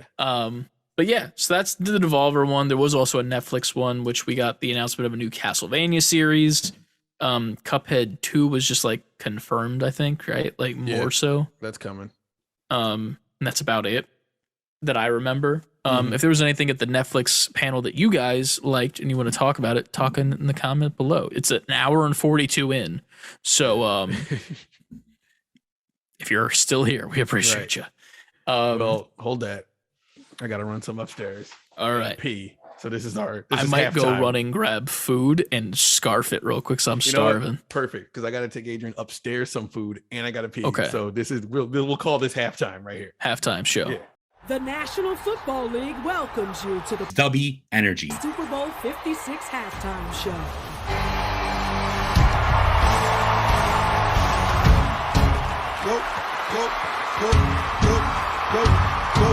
Go, Charlie. It's your birthday. We gon' party like it's your birthday. We gon' sip a party like it's your birthday. I just want to ask everyone out there, our listeners, our audio listeners on Spotify, Google Podcasts, Apple Podcasts. I'm here to ask you, where were we? We're starting the Xbox show. We are starting the Xbox show. All right. Welcome back, y'all. I just ordered a milkshake. I delivered food to my family, to which they says, "You're still going?" I'm like, "We're going to end soon, I promise." Hopefully. Because goddamn, my milkshake gonna be here soon, baby. Right. And back to the games. All right, so I have the video open. Would you like me to send you the video so we could just scrub through this together? Sure. I got the list, but yes, send me the video. Cool. Sorry. All right, there it is. Now people can see you again because it definitely just goofed it up for a second. Sorry, video amigos. But here we go. Redfall. Yeah, coming out the gates with Redfall was something that really shocked us. I would say, if you look back at the stream, I didn't expect to see this at all, to be honest with you. I think we said prior to like the stream started, we were like, we hope that there's like something about Redfall, but not gameplay because it's too soon. And then they showed us gameplay. Yeah. It's very reminiscent of Left 4 Dead mixed with the more modern tones of Back 4 Blood. Yeah. But I like it. I like the look of it. I think it's interesting more than anything else because not only do you have these vampires, which are already like, you know, that's what we're going to be fighting. You also have all these other people like cultists and whatnot that are still humans and are fighting you. So like, not only are you fighting like are vampires magic in theory? That's a really good question. Because like they're kind of performing like satanic rituals, which is like in theory a form of magic, kinda Like sorcery. So remember Night at the Museum? Yes. Remember when he's like, "Do you like magic?" And he's like, "Magic?" He's like, "Sorcery." I do remember that now. Whenever I hear the word sorcery, that's just it lives rent free in my brain. It's just Genghis Khan saying It just comes right out like naturally. Yeah. And I want to do it myself, but then I seem weird when I do that. But yeah, I love the way this looks so far. The animations are amazing. The environment looks so fucking nostalgic, like almost like Back to the Future feeling, you know?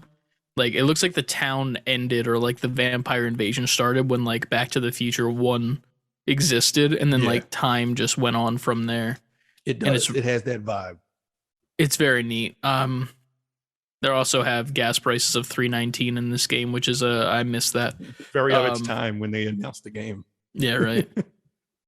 But yeah, I'm loving the look of this. I'm curious to see what type of story this game has, or if it's just a go do things type thing. If that makes sense. True. They give you a lot without giving you everything in this trailer. And that is one of the questions you still have at the end of it. Like, what is actually going on? Yeah, what's the purpose? I feel like it's the big one. I love the little mech robot Boston Dynamics dog that one of the characters gets. Yeah. That's pretty cool. Each character of the 4 has their own like special abilities, one of which is like actual like telekinetic magic, which is pretty neat. But yeah, man, I'm excited for this. I'm sad that it got pushed back, right? This one? Did it? I think so. I could be wrong. I don't. Redfall we're still talking about, right? I don't think so. I don't think we had any date. I thought they mentioned something. I could be wrong, obviously. I think it just there's so many games that have come out that I just assume that everything's getting pushed back as of this point. I think 2023 for Redfall. But yeah, I'm excited for it. I know a lot of people in the Discord and the chat when we were watching were also excited. Yeah, I don't even know what else to say about it except for it looked cool. You're looking forward to it. Yeah. I think next up we got Hollow Knight, the follow-up to Hollow Knight, which has been very anticipated. Silk Song. And there's really not a lot to say. Stupid moment on stream about that too. Is this the sequel? Well, I was like, it reminds me a lot of like that Hollow Knight game. Oh yeah. I'm like, yeah. And then you're like, yeah, no shit, Sherlock. And I'm like, well, here's the thing. I'm not Sherlock. I'm literally the partner that stays in the background. Who was that to Sherlock Holmes? I couldn't think of the name, and I was hoping you wouldn't ask, but it was Sherlock Holmes and Crime Sullivan Joe. I don't know his name. Watson. That's right. Big brain. Super big. But yeah, this looks cool. Not a game that I'm going to be good at or probably play myself just because I know I won't be good at it, but it'll be interesting to see you probably play this on stream. Oh, I'm playing this, yes. Yeah. It's on PC Game Pass too. That's another thing that we got to bring up before we move on with the next game. Every single game that they showed on Xbox was pretty much day one on Game Pass, which is dope. Yeah. So if we don't say it, probably just assume that it is from here on out. Redfall is the same way. This is also day one on Game Pass. Mm-hmm. So there's that. Moving on from there, we got the announcement from Squanch Games of a new world premiere console launch exclusive. This looks High on Life. High on Life. It looks amazing. It does. I can't believe how much different this is, but also the same as Trover. Because like there's realistic textures, the characters look real like the humans, and then like the aliens still have the Rick and Morty like drawn feel, right? But are super hyper realistic with their textures. All the guns are as well too. The fucking knife. Dude. I love it. The way this looks and like the bosses that it seems to be setting up with like that little bug lady and like all the other ones that were on the pictures and whatnot. It looks really neat. This looks like a first person shooter that anyone can play. Yeah, there's so much personality to it. It's so like charming that you want to play it. There's a lot of like bug people when there's like of these aliens, which is interesting to me. Like there's a lot of just like, you know, like your stereotypical looks like an alien, but there's a lot of bug, like straight up like that's an ant. Like a big ant. That's it, you know? True. And then these weird Care Bears in an office setting, which is weird. And this left testicle looking character with humans for arms. It's a time. But High on Life, literally cannot wait for this game to come out. They also had like a little bit of a interdimensional television at the end there, which was pretty neat. I don't know if you noticed that little commercial. I noticed that. It very much reminded me of a interdimensional TV. Yep. Interdimensional cable, I think, is the actual thing. But that's October. And just watch that episode every once in a while. Just watch it. Yeah, it's still hilarious. Rick and Morty is such quality, and like it's weird because the fan base around it is like a mixed bag of like people who just genuinely enjoy the show, and then like those people. You know, the Szechuan sauce and McDonald's people. And it's hard to be a Rick and Morty fan with those people in existence, but I still am. But yeah, I love Xbox and PC day one on Game Pass. Cannot wait. What is up next? Let me go back to the Riot Games announcement with those games coming to PC and Game Pass. Yeah, there's a lot. League of Legends, Wild Riot, Legends of Runeterra, Teamfight Tactics, and Valorant all coming to PC Game Pass. And then a couple of them will also be coming to mobile as well. I think it is League of Legends Wild Rift, Legends of Runeterra, and TFT Teamfight Tactics. All those three games will be coming to mobile as well for any of you mobile gamers out there. Yeah. Next up, spooky game, kinda. Plague Tale, baby. Requiem. This trailer did its job.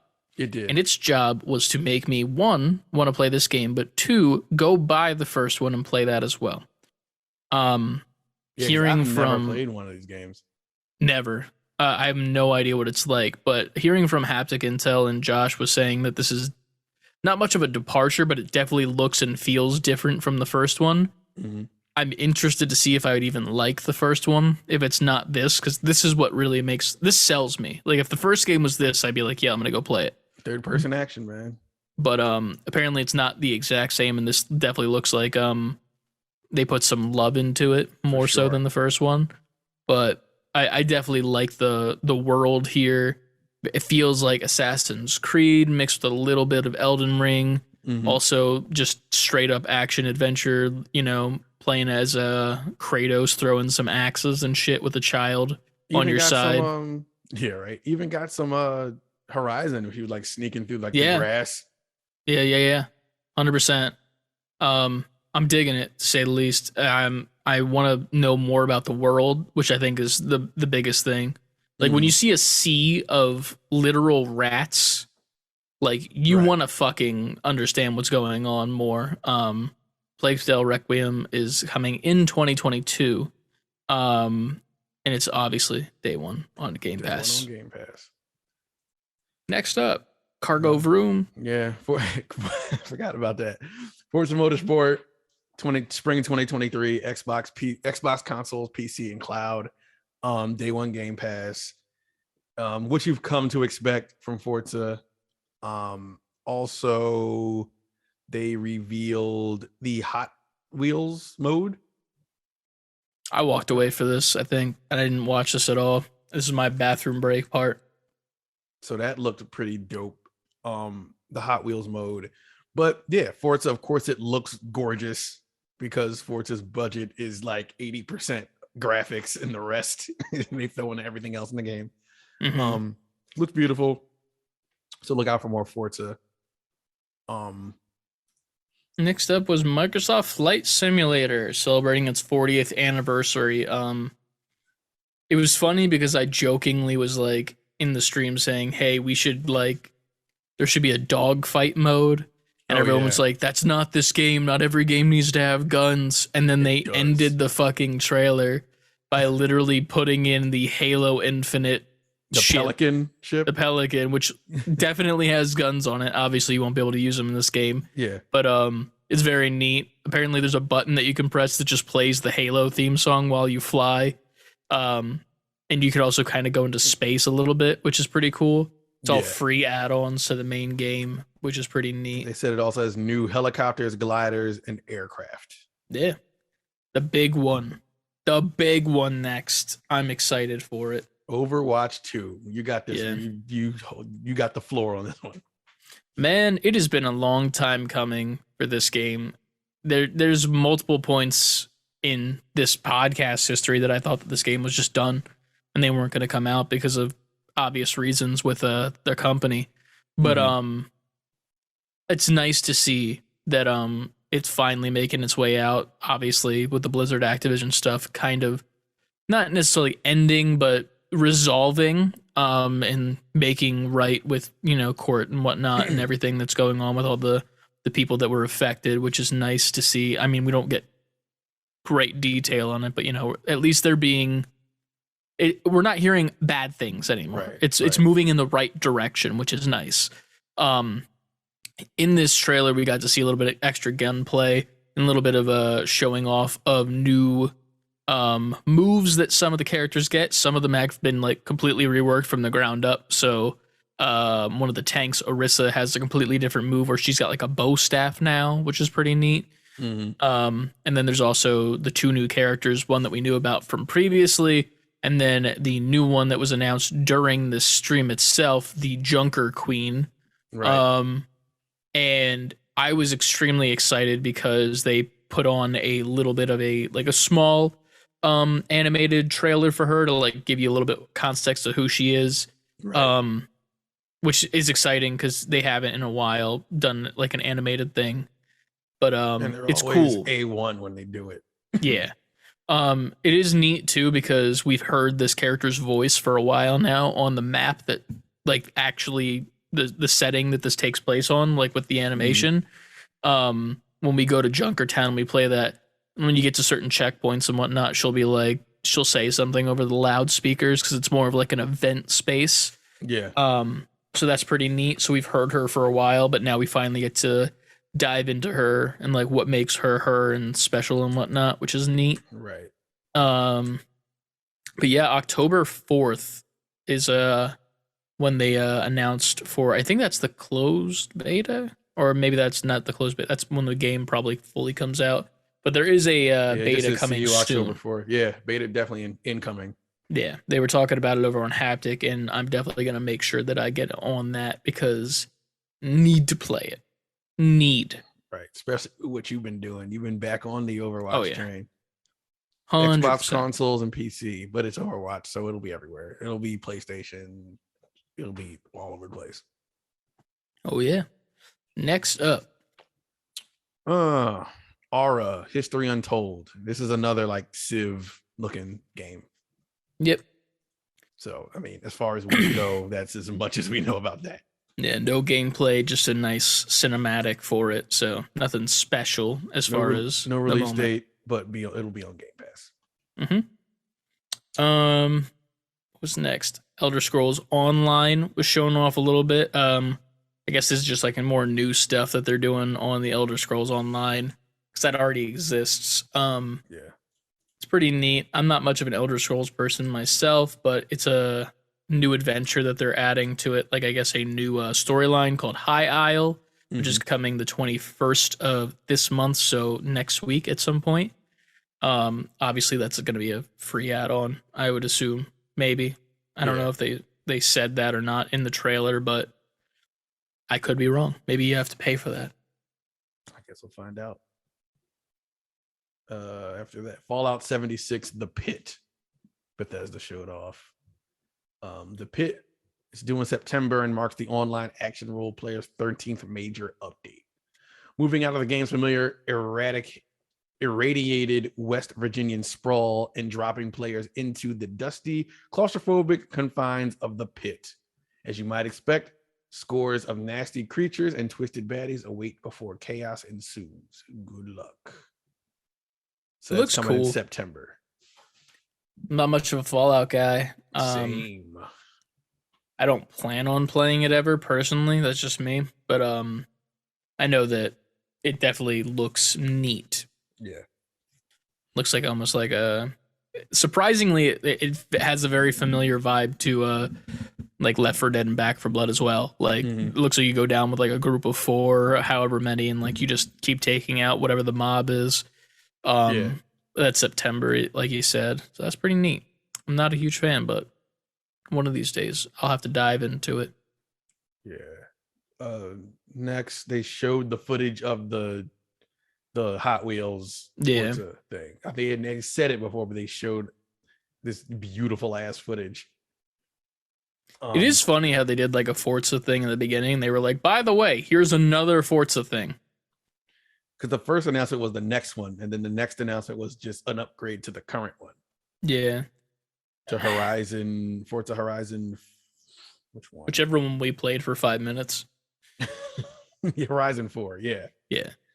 I will say, while it looks cool, it is a little weird, considering there is a Hot Wheels game out currently that is apparently pretty good and is getting good reviews as it's out right now.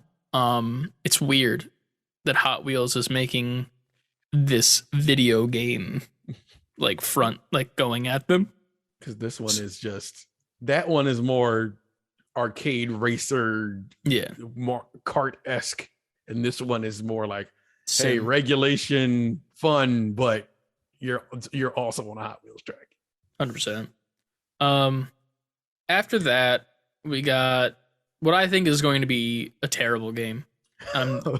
It's about family, Chris. You can't say that. I really think this is going to be bad, and I don't want to say it's just because Vin Diesel is in it. It's just like the first arc was very much a thing. Like it just existed for maybe like a month or two, and it was very popular within like, the YouTube gaming community, where people would get like servers together and like you would make your character look really gross and weird, and you would throw poop at each other because that's a thing you could do.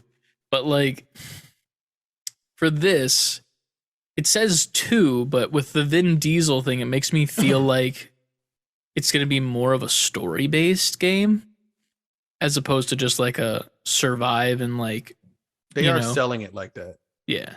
But at the same time, they're selling it like that, but we still haven't seen any gameplay.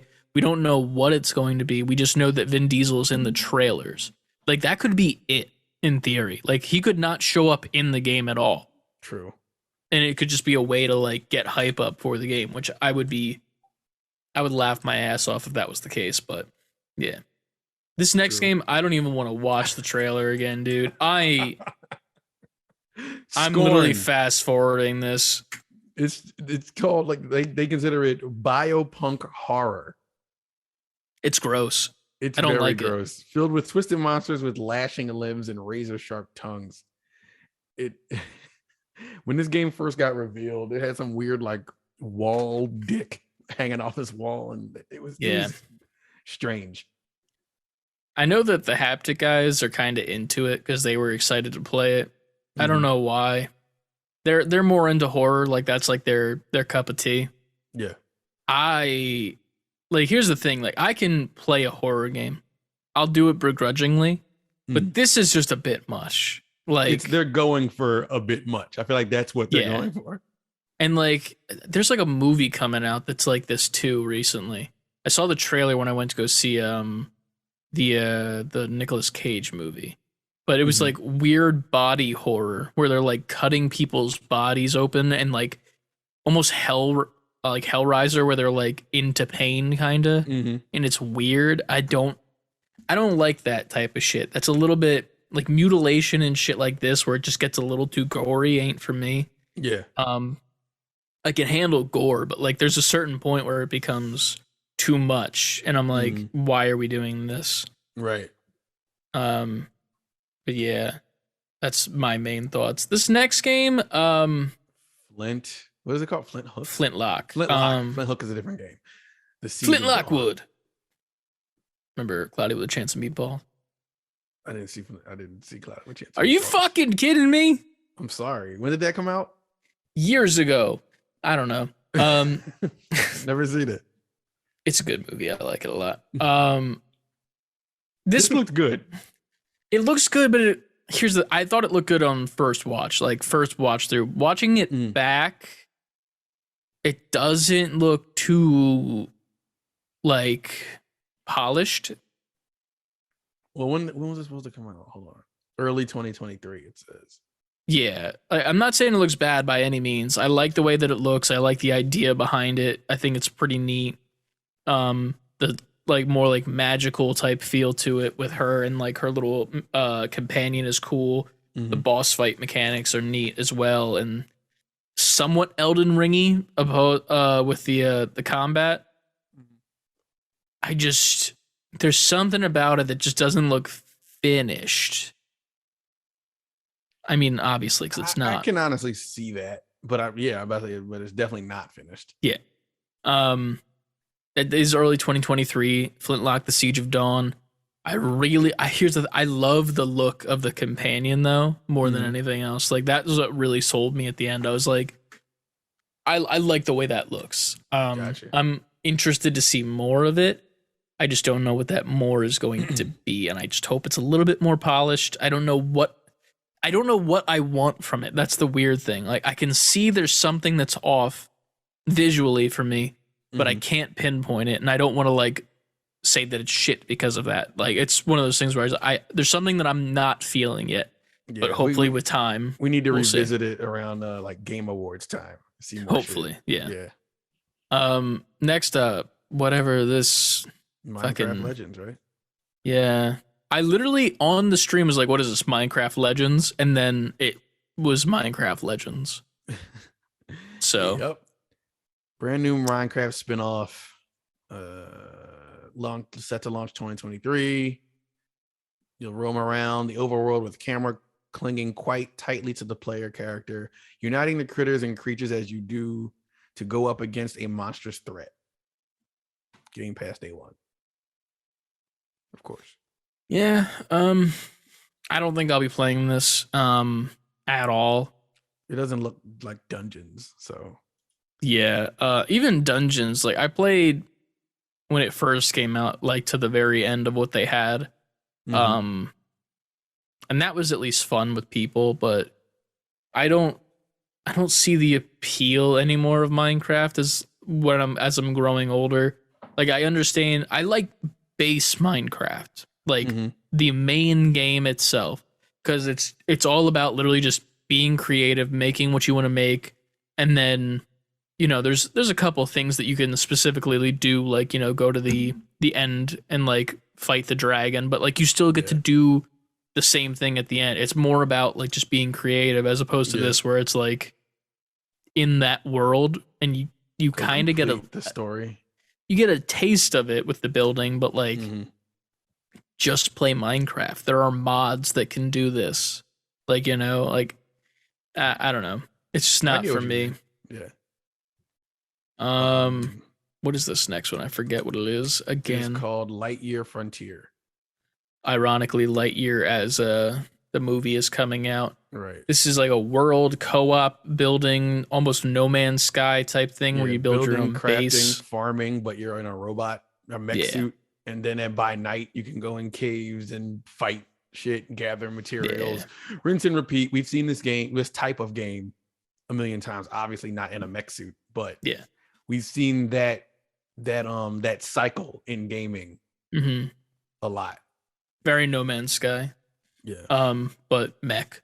Next up, Gunfire Reborn. Apparently this is a game that's already out. We learned that from John in the chat. Yeah. It's like a hero shooter type thing, right? It launched on PC and mobile back in 2020. It's coming to Game Pass October of this year. To quote its Steam page, expect a level-based adventure game featuring FPS, roguelite, and RPG elements. That's what it was, roguelite. Yeah. I was trying to remember his terminology because I'm not a term guy. I'm bad at that. I don't remember terms well. But next up, this game I think is one of my highlights of the whole stream. This was interesting, and the style got me out the gate. Yeah. What was it called? The Last Case of Benedict Fox. Yeah. It's not my style of game, the way it's played, but the aesthetic and the overall like look of it make me so interested to like want to make this my kind of game, if that makes sense. Right. I get it. Yeah, I love the way this looks. Due spring 2023, 2D side-scrolling Metroidvania with strong Dark Souls vibes. Game Pass day one, of course. Love it. The tone is one of despair as the player is seen battling hordes of demonic foes, each one scarier and more gruesome than the last. Engaging and emotional storytelling. Action heavy combat and puzzle platforming elements. What is next? Next up is a game that I still don't know how to feel about because it's not so. I mean, it is a game. It just doesn't. It doesn't feel like it falls into the game category, similar to how I feel like The Quarry doesn't, though it is. It describes itself as an interactive drama. Yeah. As Dusk Falls is a experience-based story, mixing like flat imagery with like somewhat of a painterly aspect to them that move like a graphic novel. If you animate a graphic novel, kind of PowerPoint presentation, if you want to think about it like very layman's terms. And then it also mixes in some 3D aspects with the vehicles, the environments, and whatnot. So all these 2D images are interacting with each other inside of a 3D plane, which is really neat. But yeah, it says experience solo or multiplayer up to 8 players, which I don't really know what that's going to do to change what it is. It is coming July 19th, so we will know sooner rather than later what people think of it. But they're comparing it to Until Dawn and Heavy Rain. Yeah. I'm curious to see what people think more than anything else, because after the show, I don't think the love was really there for it. I don't really have any love for it at the moment right now, but at the same time, I'm not hating on it. Not at all. Yeah. Next up is Nakura Blade Point, which is a new battle royale. Yeah, up to 60 players. Wait, wasn't this something we also found out was already out? It might have already been out. I know that you can go and pre-download it right now. This has been in early access for the last several months. Gotcha. Now. Okay. Well, then I guess people can go check that out. But it's pretty much it's a 60-player PvP action combat. Yeah. Battle Royale. I was trying to think of like what time period I would set it in, but like it's weird because it's like a mix of stuff. Like you have like the very Japanese feel with some of the stuff that's going on, but then like certain characters are like knights, like which is like very opposite ends of spectrums. And then you also have some characters like this female character almost looks like, I would almost compare it to like Prince of Persia. Yeah. Like she looks very like Persian with her outfit, I would say, or like Egyptian, one of the two. The one with and the I'm like, green. yeah, I'm like, that doesn't really match with all the other characters, but then I don't know. The world itself is very vague enough to be like anywhere, kind of. Because a lot of these characters, I wouldn't imagine them in the same time at the same time. Yeah. Like this fucking Goro looking dude. Like as soon as he showed up, I was like, oh yeah, this could be anything. yeah. And then there's like some creepy forest. Like it looks like it's all over the place, but not in a bad way. Right. They look like they could be different times, but at the same time, they don't look bad together. Yeah. But it is included with Game Pass at launch June 23rd, so that will be literally next week. Maybe I'll check that out myself. I know there's a couple people that are interested in it because it's a battle royale where you probably don't have to aim as much. So there's that. True. Next up, I don't know. Pentiment. I don't know how I feel. I don't know how I feel this. either, and I'm just gonna read what's written on this is Games Radar. Okay. Josh Sawyer, the man who led the development of Fallout New Vegas and the Pillars of Eternity games, is leading a new 2D role-playing game named Pentiment. Developed by Obsidian, it is due in November this year as a multi-branching narrative adventure portrayed in a neat medieval tapestry art style. Available on Game Pass, Microsoft says, set in the 16th century Bavaria, Pentiment will take players on a narrative journey through the eyes of journeyman artist Andreas Mahler during a time of great social unrest. I don't even know how to wrap my head around how it's fun. Yeah. I really like the still image that they had after it was over, like the trailer, to announce that it's in November. Like it looks really cool. Like it's like a really realistic painting of a dude painting himself. Yeah. And then his head is just like this very manga watercolor painted smoke cloud. And it looks really neat, but the game doesn't look like that, so I don't know. Well, if you are into that, November, it is coming. Yeah. After that, we have this game that has been out for a little bit of a while. What the fuck is the title of it? Grounded. I had to like scroll to the end every single time, but it's already been out for a while on PC. Now it's coming to Game Pass. Grounded. You pretty much get shrunken down as a child. And you get shrunken down and you have to, just exist in the grass. Very Honey, I Shrunk the Kids.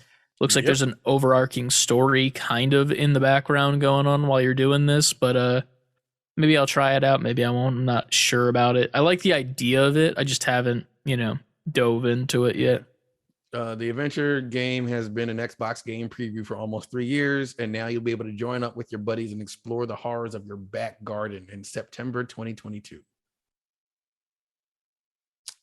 Nice. Next up, another Raw Fury game. This is like their third game of all of Summer Games Fest, I believe, now that I think about it. This one, off the start, looked really interesting. Bunch of like little mechs that are like policing the town, and they're doing it with like a spotlight out of their eye, which is pretty cool. And you're sneaking around as this character who can become a shadow or some sort of smoke to get around and avoid the lights. It is called Erebon's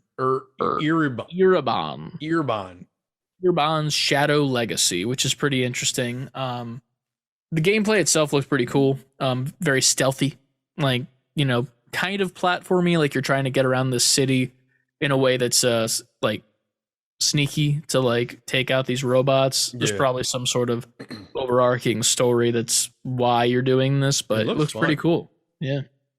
This was one of my highlights. Oh yeah. Next up, another fucking gross one. Diablo? Well, I mean, the trailer itself starts off very gross and not fun for me. But yes, with Diablo. the necromancer shit? Yeah, it's just like gross, dude. Like starts off with like a dude's head. Very hyper Like- violence in the beginning. Yeah. But Are you a yeah, Diablo guy? I'm not. I've never played Diablo, but I'm not mad at the type of game Diablo is, which is crazy because this is like the poster child for that type of game. Yeah. The over the top action RPG. And I don't know if it's free on Game Pass, so I guess I can try it. Yeah. I don't know. I think it's free on Game Pass. I think I'm just saying that because everything else. Everything is. I mean, if you have Game Pass, it's included most likely, and if not, then I'd be surprised. I just don't. It's always weird to me with these games, and I said it in the chat, and like the way I said it in chat was kind of like it wasn't explained well, but like I always feel like these trailers are slightly misleading for like people that aren't in these games, you know? Mm-hmm. Because like when you look at the gameplay just from what they're showing you, it looks cool, but then like you get into the actual game and the HUD is just so busy and like there's so much going on with it for some of these games. Like from my like recollection, it looks kind of World of Warcrafty. Like there's like a giant like line of options of stuff that you can do attack wise, if I remember correctly. From other Diablos. Obviously this one they didn't show it yet, I don't think. But like that's just a bit much for me to like comprehend and understand, and like there's too many moves and too many things you can do, and like I wouldn't be able to do that mentally. And then also like there's just like one image that's like a giant chain of like a dungeon or something. I don't know what it is. But like even that's already too fucking confusing to me, and I'm like, I just don't think I can do this game well or do it justice from my own standpoint. Right, I understand. But like I said, I've never played it, so it could be much more complicated than your typical overhead action RPG. I mean, in theory, if it is on Game Pass, I'm not opposed to trying it. That's the thing. Like, I'm not opposed to ever trying a game if I don't have to spend like fucking $70 on, you know, at GameStop. But like it's one of those things where I'm like, I see this, I know that it's good. I know, because people are in love with Diablo. I just can't, I don't have that same love upon initial look, which is weird. Oh, and this didn't have day one Game Pass, so I think this is pretty much everywhere. It didn't? No. Damn. Well, that comes out 2023. Next up was Sea of Thieves, just doing a musical number of all the new stuff that's coming. You can become a captain now on your ship and customize your cabin. Oh, this is where I had to go upstairs. I didn't see it. Yeah. You missed some funny stuff that I would actually recommend going back and listening to the actual musical itself, because it's very meta with some of the jokes that they write. McBootface. Yeah, it's pretty funny. I'm not gonna lie. The only thing I went back and rewatched was Starfield. I went back and watched that entire thing. 100%. After that was a game. Were you here for this one or no? No, I didn't come back till halfway through Starfield. Definitely watch through this one then, because it's very interesting. It's very Alice in Wonderland, but like in a creative way that I think is interesting stylistically. The main character in her main world is like kind of anime feeling, like a little bit chibi, like in the middle of chibi and anime. I'm looking at it now. I would have been kind of hyped for this. The enemies are weird to me because some of them are like fully rendered out enemies, you know, like whatever, they look like fully textured. But then some are pixel art. And yeah, I'm seeing that. It's weird, and I don't know why, obviously, because, you know, it's not out yet.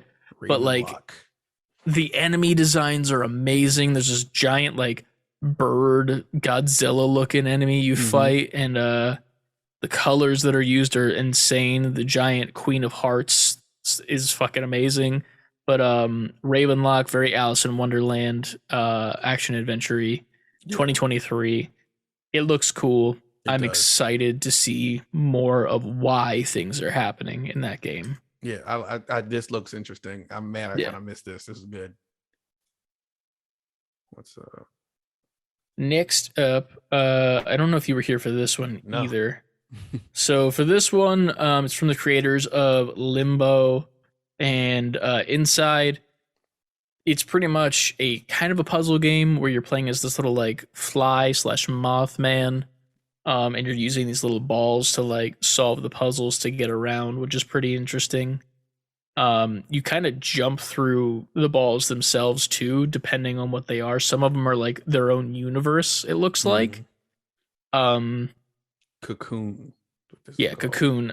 It is very different from Limbo and Inside because you're moving in 4 directions as opposed to just left and right and jumping, obviously.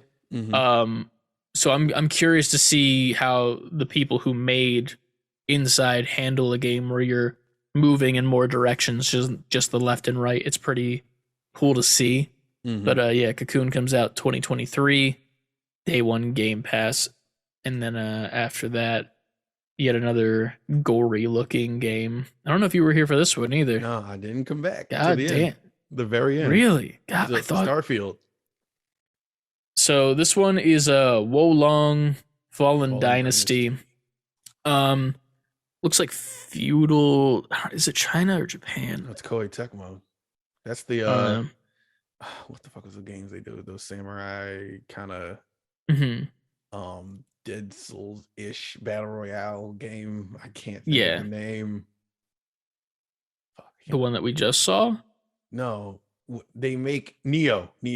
Oh, Neo. They make those.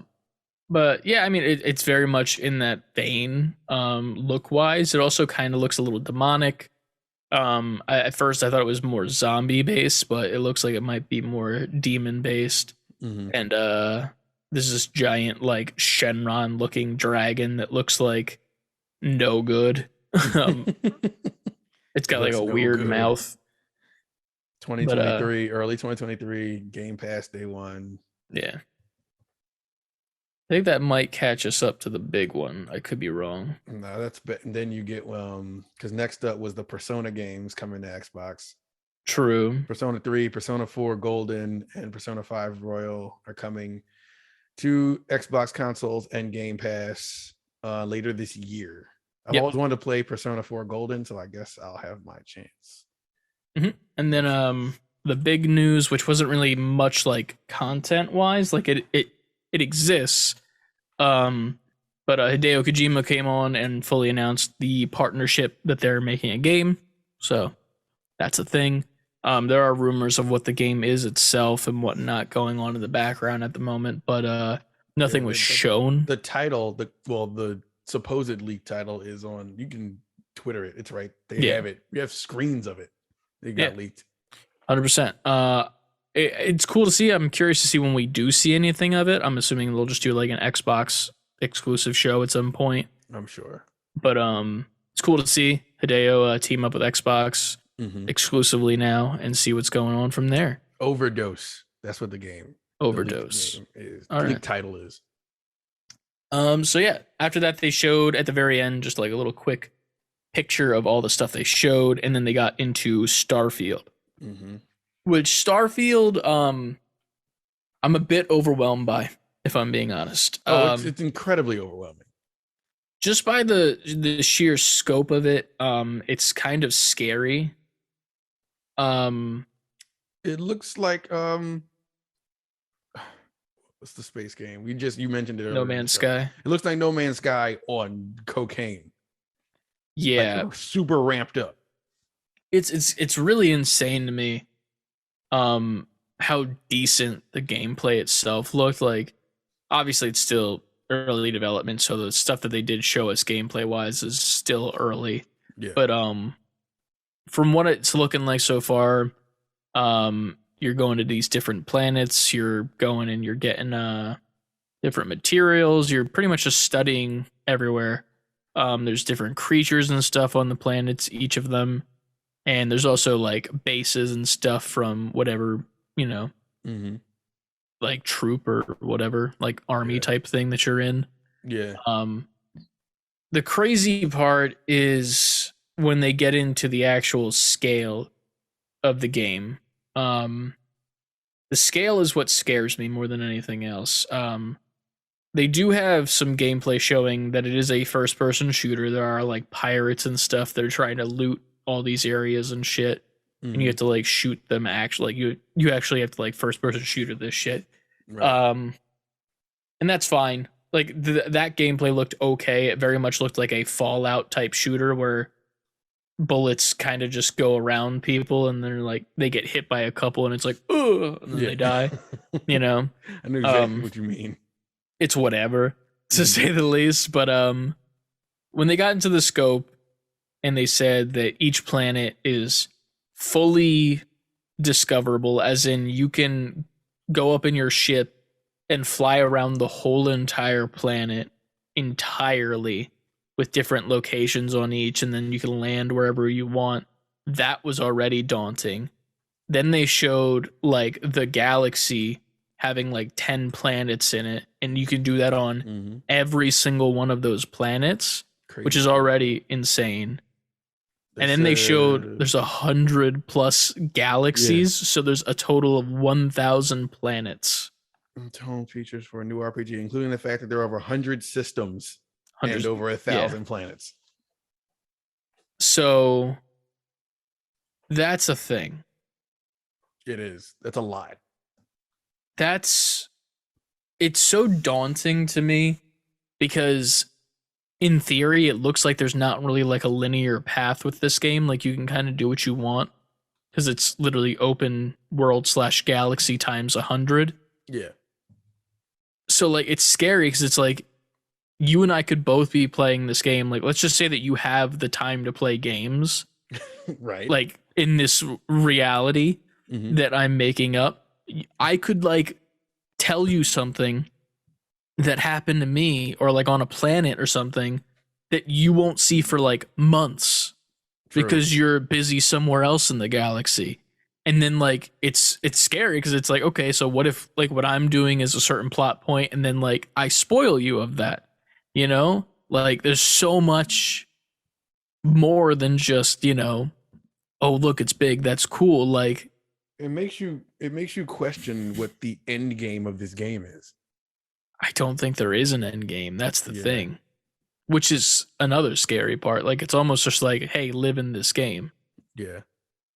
Which I will, but like, I don't know how long I can live in this game before it becomes concerning, if that makes sense. Like we are, and I guess this is beyond this showcase, but we are in an era now at games where like, this can almost be a hindrance now instead of a plus. Yeah. For a game, because there's so much to get to. If I reach like 60 to 80 hours in this game, but there's other games coming out, it's very plausible that you don't see a lot of this game. Yeah. Like at all. It's getting to a point with games like this where it's like, I don't know if bigger is better. As well. Like that's another argument that needs to be made. Like how big is too big? Ladies. What hey but like it almost slightly turns me off to the game a little bit because like I know that I won't beat this ever. I feel like if I want to have an actual social life, which I know that I'm not great at that in the first place, like it's impossible. And like you with a kid on the way, like you already hardly have time to play the games that you want to play or the games that you used to play when you were a kid. Now you have another kid on the way. Like it's going to be practically impossible for you to like get the full scope of this game, which is insane. I don't know who this is for. You know what I mean? Like the audience is very much like hermits almost. Like you don't do anything besides play games or like streamers or something. But like there's going to be streamers who make a living off of just playing this. Yeah. Yeah, there will be. God damn. It's insane. I there's not much to say about it besides like it is a feat as well too. Yeah. Like congrats to Bethesda. Like if this comes out and it's like good, like flawlessly, Mhm. and this is in another Cyberpunk situation, awesome. But wow, to say the least. Yeah, pretty much. Is Pretty it damn much. multiplayer at all? I feel like, did they mention anything about that? I don't think so. I can see a world where it is, and in some kind of way. Yeah. I also don't know why it would be multiplayer, but like at the same time, it is cool to see though. That's all I'll say. It's cool to see this game finally come to fruition at the scale that it is. I'm terrified of it. It looks so polished that it's terrifying. Not polished. It looks so deep Daunting. that it's scary. Yeah. It genuinely is. That's my main thought of everything that has been shown. I'm scared of that game and what it could possibly do to the lack of a social life I already have so far. I don't know if it's an ice cream social life. Maybe, all right.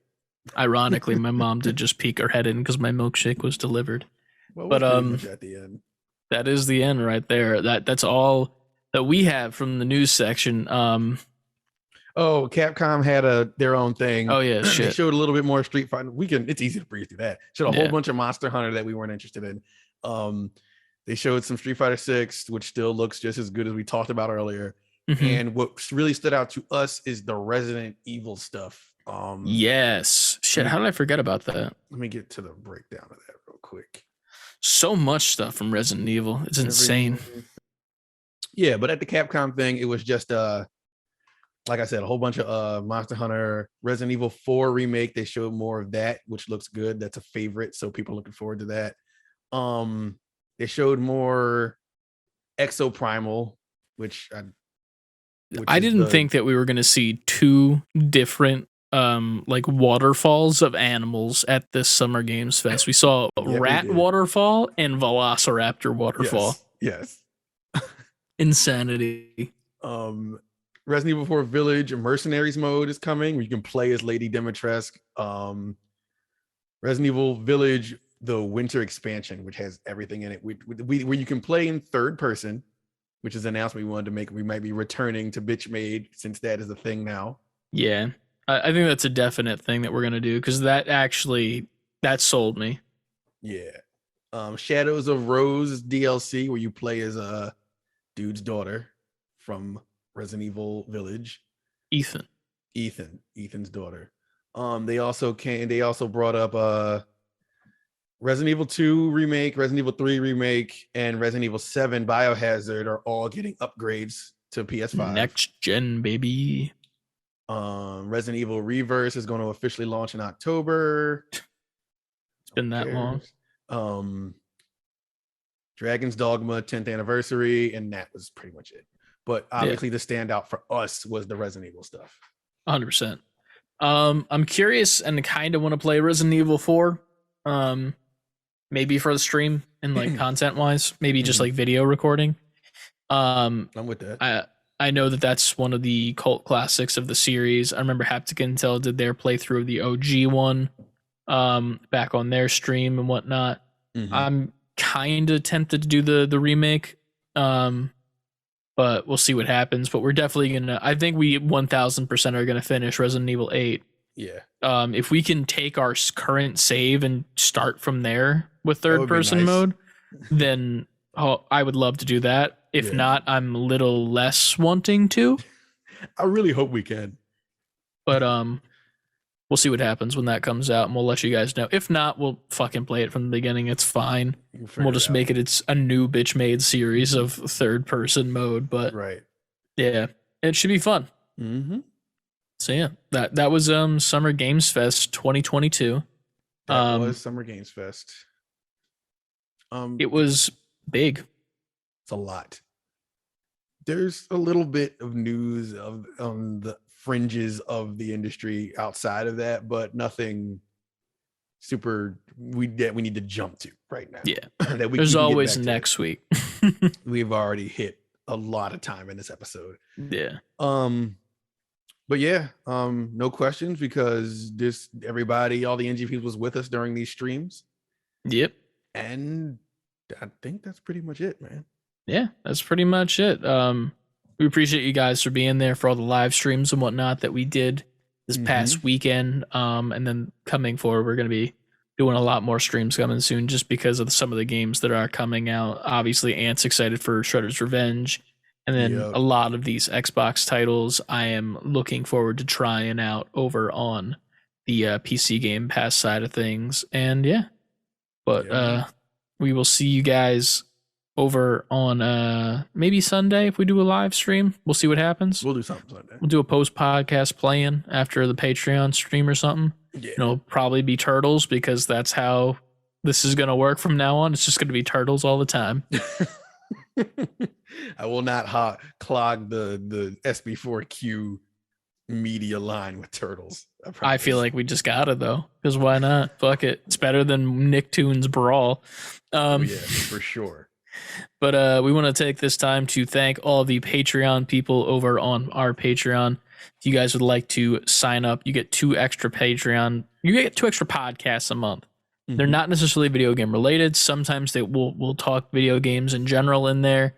Other times it'll be stories about things that happened in our personal lives that are meant to stay behind a paywall. Yeah, but the patrons we currently got, we got Ryan, we got Uniguff, we got Javarap, we got Pib Extra, we got Quite Frankly, and CLD and Yuki. I think that's everyone. Am I right or wrong?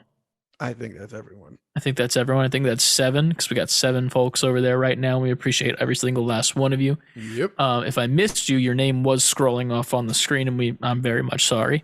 But Patreon podcast live at the end of the month will be coming very, very soon. In about a week or 2, we'll have you guys on for the main podcast. Maybe we'll talk some Summer Games Fest if you guys want to talk about a specific game that came up or something like that, or if you have a different thing that you want to talk about, some different question entirely, bring it to the table. We'll be here. We'll be waiting for you then. Yep. And we'll see you next time. But until we see you, just make sure that you always save before quitting. Bye-bye. Peace.